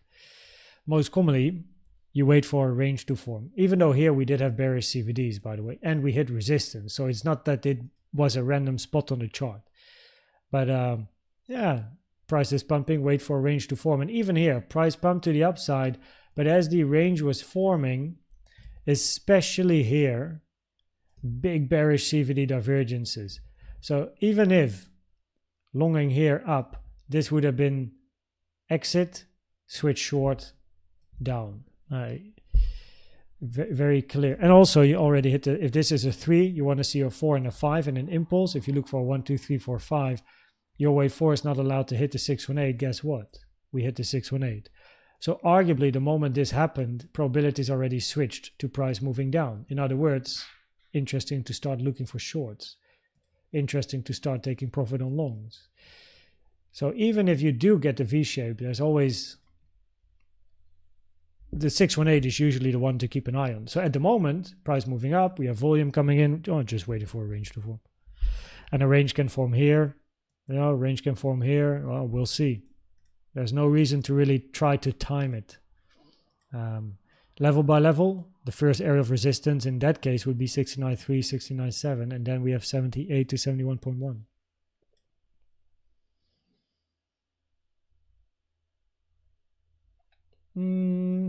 Yeah, Martziki, another perfect stream moment. I know. I don't do anything. It's not my fault, you know. Adding volatility to the chart every time we go live. Who knows? Who knows what's happening in the background?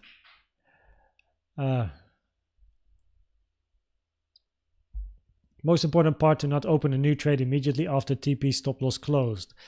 Yeah, I from a psychology point of view, that's a very good idea. You know, unless, I mean, if you're scalping, but I guess it works for most people. Get the TP, stop loss in, and then wait again for a next good setup. Yeah. However, in my case, the way I trade, this is shared in, so so these are setups that I've taken. Of course, it's all shared in setups here as well as in Diamond. So and also here. So I do have a tendency of closing and opening at the same area, right? So long 618 touch, high probabilities to move down. This was a loss, win here once we wick the high. Loss, win, moving up, win, loss. So yeah, I do have a tendency of because usually when I trade Elliott waves, the areas where I close trades or TP a big portion are generally also places where probabilities then change against the trade. So automatically I'm interested in changing. So this was break even because I was looking for continuation, but it got back in the range. Daily naked point of control, short hit, boom. Entered. I exited this short immediately at the same time, entered the long because that's where probabilities change. Small long here. Of course, now we're already further down the line. I haven't uploaded the newest picture yet though. So it's I still have to do that. Which was, this was from I think yesterday or something, 2 days ago. So I had a loss here, break even here, win. This was ongoing, second TP here, by the way, or first TP of the short, because probabilities with bullish CVDs locally, and this is now the remainder is stopped at break even. But yeah, I mean, and then I shared this as an idea as well, potential long and more locally. Oh yeah, here. I was keeping an eye on a potential long at least. So, and I explain why. So yeah, I tend to exit and enter, but it's because probabilities change in my favor depending on everything I see. It's not just Elliott waves that I use. I use different things. I mean, everything you see in my videos is everything I use. It's just, of course, how do you use it? So, so yeah, I do have a tendency to enter, exit, or exit, enter, but there's always a reason. But if you exit and price continues pumping or dumping, and you could have made a lot more profit, and you're like, ah, damn, I took profit 100%, I'm not in the trade anymore, but price is continuing without me. Those are probably the moments where instead of randomly getting in without a plan, because you're afraid to miss out on the move, probably it's better to leave the PC.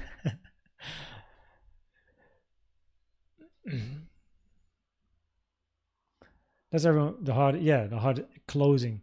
Karen K, what's up? Hear a lot you say wait for a range and see signs of strength. Yes, or sign of weak. Would you mind explaining what you're looking for in terms of confluence, CVD, etc. type of PA? Everything I use. So the thing is, it's a general terminology, right? When I say, what's that? I'm curious.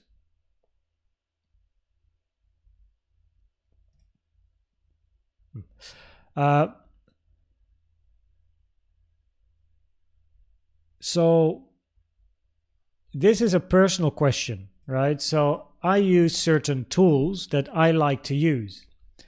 But I like also people in the group, like Thought Drifter, right, is in the group as well, and he uses a completely different analysis style, but he makes it work for himself.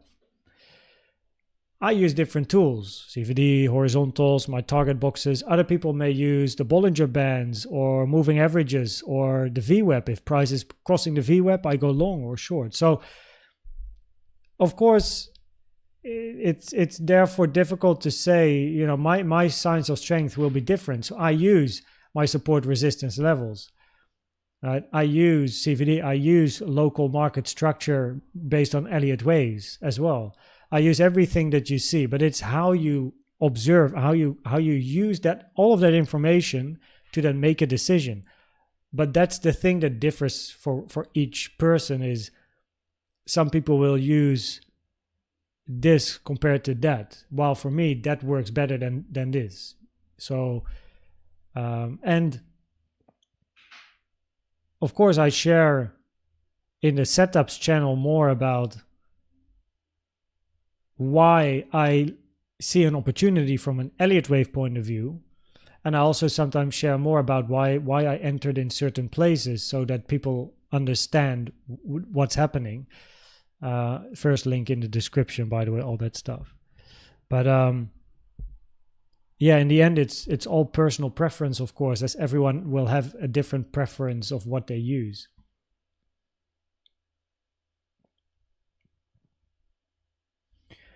A few days ago that you are trying to figure out how to TP. Yeah, so I mean, I'm doing well with regards to TPing. So what I just showed, the images just now, that's all TPing 100%. And I am able to TP 100% or exit 100% when I don't see what I want to see.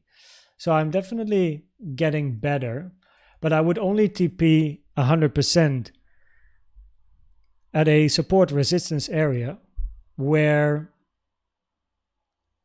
based on a local range against support resistance, I can always re-enter if I want to. But yeah, I'm definitely booking progress in that regard. I do, of course, have a plan when I enter certain trades and I observe what happens with price moving up or down. But yeah, I'm moving forward bit by bit. Crazy Potato Road. I have to make a plan where I'm in and out of trades within a few hours because I have to hover around the screen. Not enjoying this. I will ask the group for help. Yeah, it's all about making a personal plan or strat. So this message is quite okay, right? So it's all about making a personal plan, a personal strategy that works for you. So if you don't have the time to be behind the screen for most of the day, then you will need a strategy that's probably more geared towards swing trading. Or if you do intraday trade, then likely a limit order strategy, so that if you have identified a very clear area of support resistance that fits your rules and guidelines of your strategy, you can always put a limit there, make sure you have a stop loss and a TP set in the books, and then just go on with your day, and whatever happens, happens. You know, you can always put an alarm at your entry so that you at least know if the trade is activated. But then you don't feel the need to go back all the time to the screen while you're watching something with your wife, or when you're out with kids, or when you're in a roller coaster, or you know, in a theme park, and you're checking. You know, you also want to spend time with others. Yet to find exchange where I can set stop loss and TP at the same time. Where if one is triggered, it cancels the others. But if you enter with a stop loss and a take profit, and one of these is triggered, your whole position is out, no? I mean, if your stop loss is 100% and your TP as well, everything should be cancelled. If one is triggered, it cancels the other. That should be the case if you TP 100% of your position. So maybe your TP is not 100%. I like scalp. Oh, yeah. If you like scalping, then yeah, automatically you'll be hovering around your screen. You're a market maker in disguise. Maybe just reveal yourself already. Marsiki, not here. No, keep it private. Yeah, he's using Coinbase. Order cancels order. Thought Drifter, make sure to write Crazy Potato just in like the launch or general chat, maybe in Discord. You can just post a video there, that's no problem. What's up, YRX Trading? How you doing? Welcome. Good to have you here. Good to have you here. 10 more. 9 more getting there. Cheers, Mark.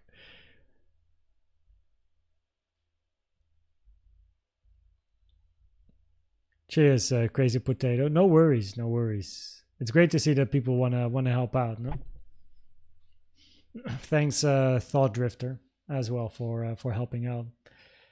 Greetings from 39,000 feet somewhere between Denmark and Norway.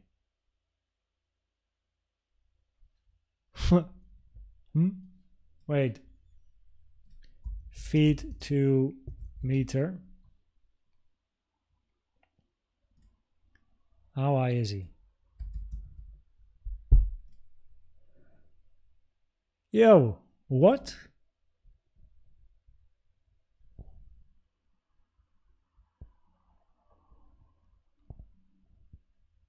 There's no way you're 12,000, like, or sorry, 12 kilometers. Oh, switch to, that's 12 kilometers, no? 39,000 feet. So that is 12 kilometers. Are you in an airplane?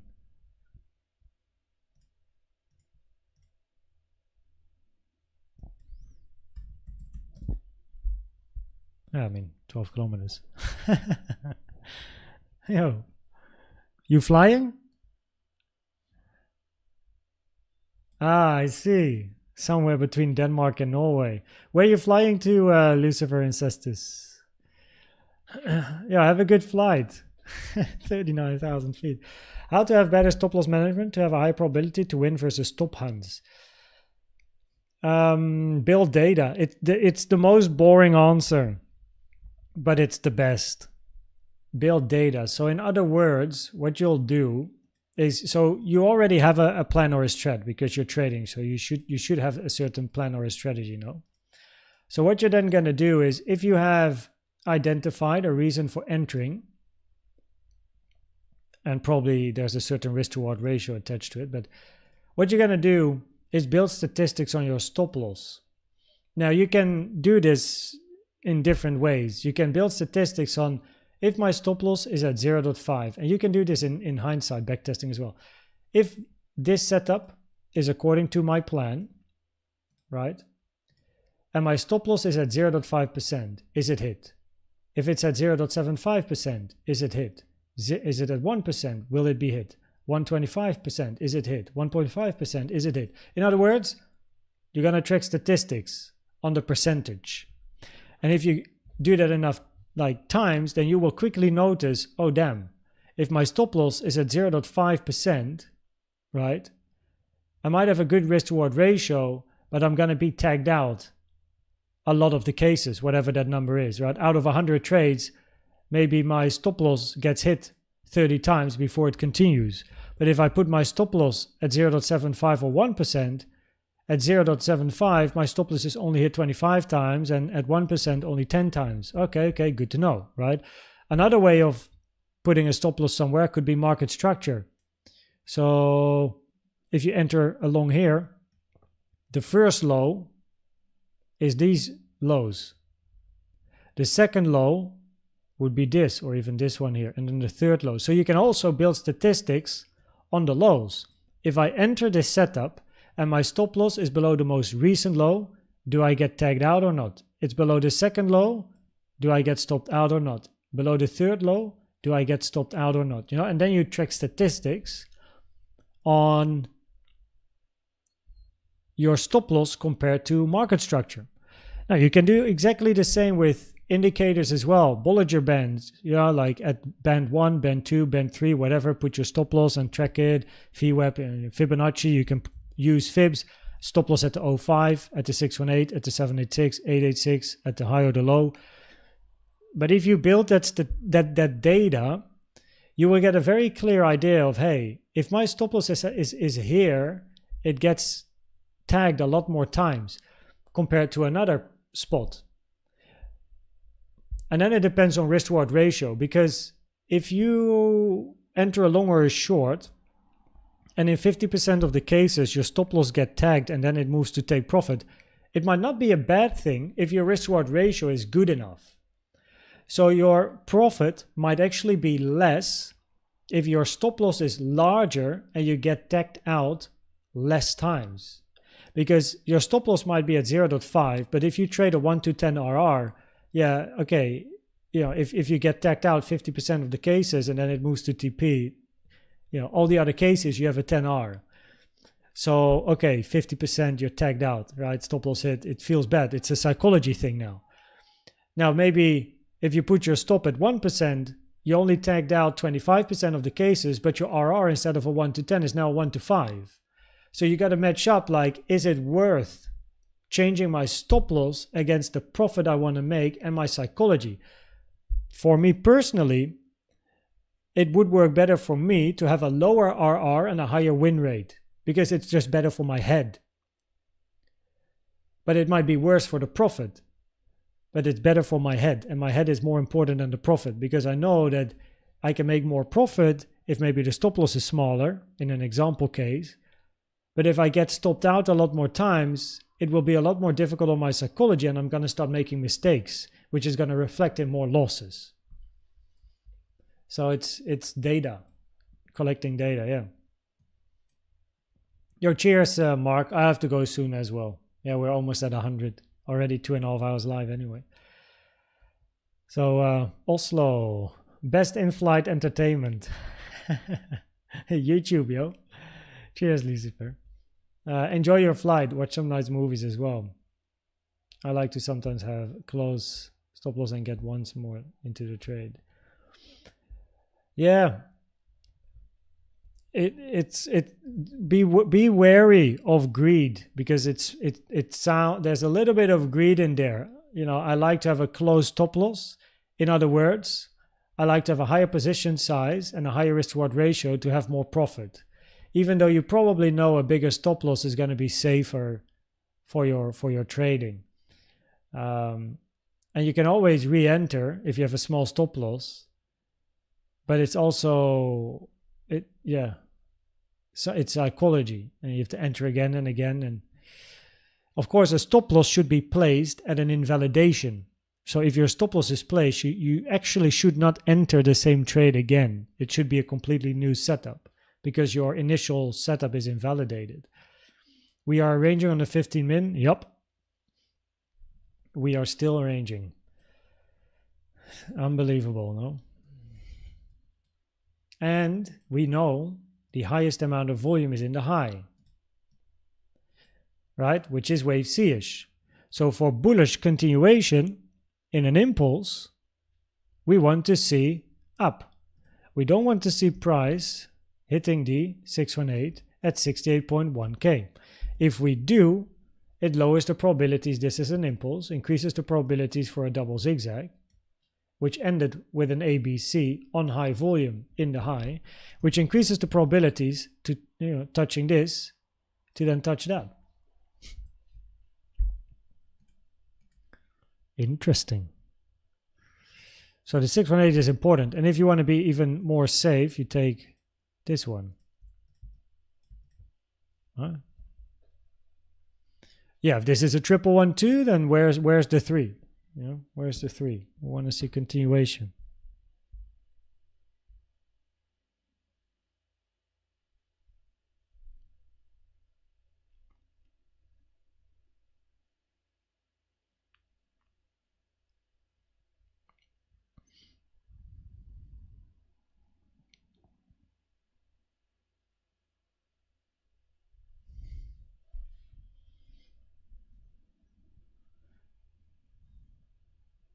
$618 hit. Yeah, the first one is hit. Yeah, probably this one here. So this one, the first one is hit. Now let's see if it can actually change market structure as well. No?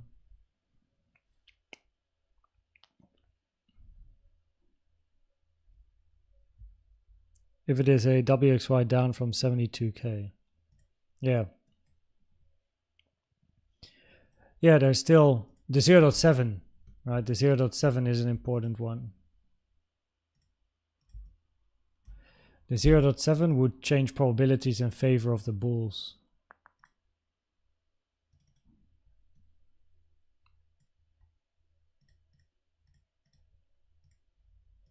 Still far away.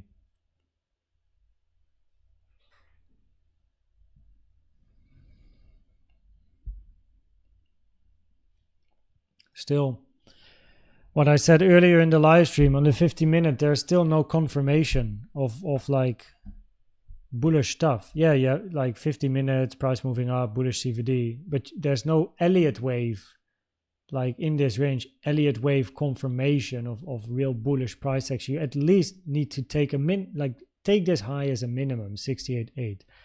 And then preferably, of course, move up to the 0.7 at 69.6.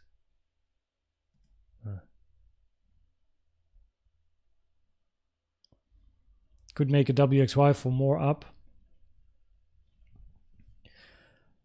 Well, wave W, of course, can't have an internal WXY. So in that case, we prefer to see a zigzag. And not WXY double zigzag down. So yeah, I don't, so as mentioned in the beginning, I have absolutely no interest in counting this. It's just not worth it anymore. You know, I prefer sticking around on the higher time frames. The 15 minute, you need to at least take this high to start to increase probabilities for bullish scenarios. Then secondly, the 07 at 69.6. Yeah, I don't have interest in counting this anymore here. Yeah, I'm pretty much done with it. Gonna stick around on the higher time frames now. But yeah, there's on the 4 hour, there's bullish CVD everywhere. But from an Elliott Wave point of view, as in the waves forming, there's not yet confirmation. Like on the higher time frame, probabilities would be bullish until 65.5K is hit. The problem is that locally, there's no confirmation yet of bullish price action. So even on the 4 hour, you have all the bullish CVDs and everything, like, you know, on the 4 hour, it's not really Elliott waves that are impacting those probabilities. It's mainly, CVD, everything has bullish CVDs, you know, everywhere. But locally on the 15, we don't really see any reason to yet add to those probabilities, as you know, you at least need to take this high and preferably hit 69.6. Yeah, the range indeed, Umar. Can this be a 1-2-1-2 in the 2 hour?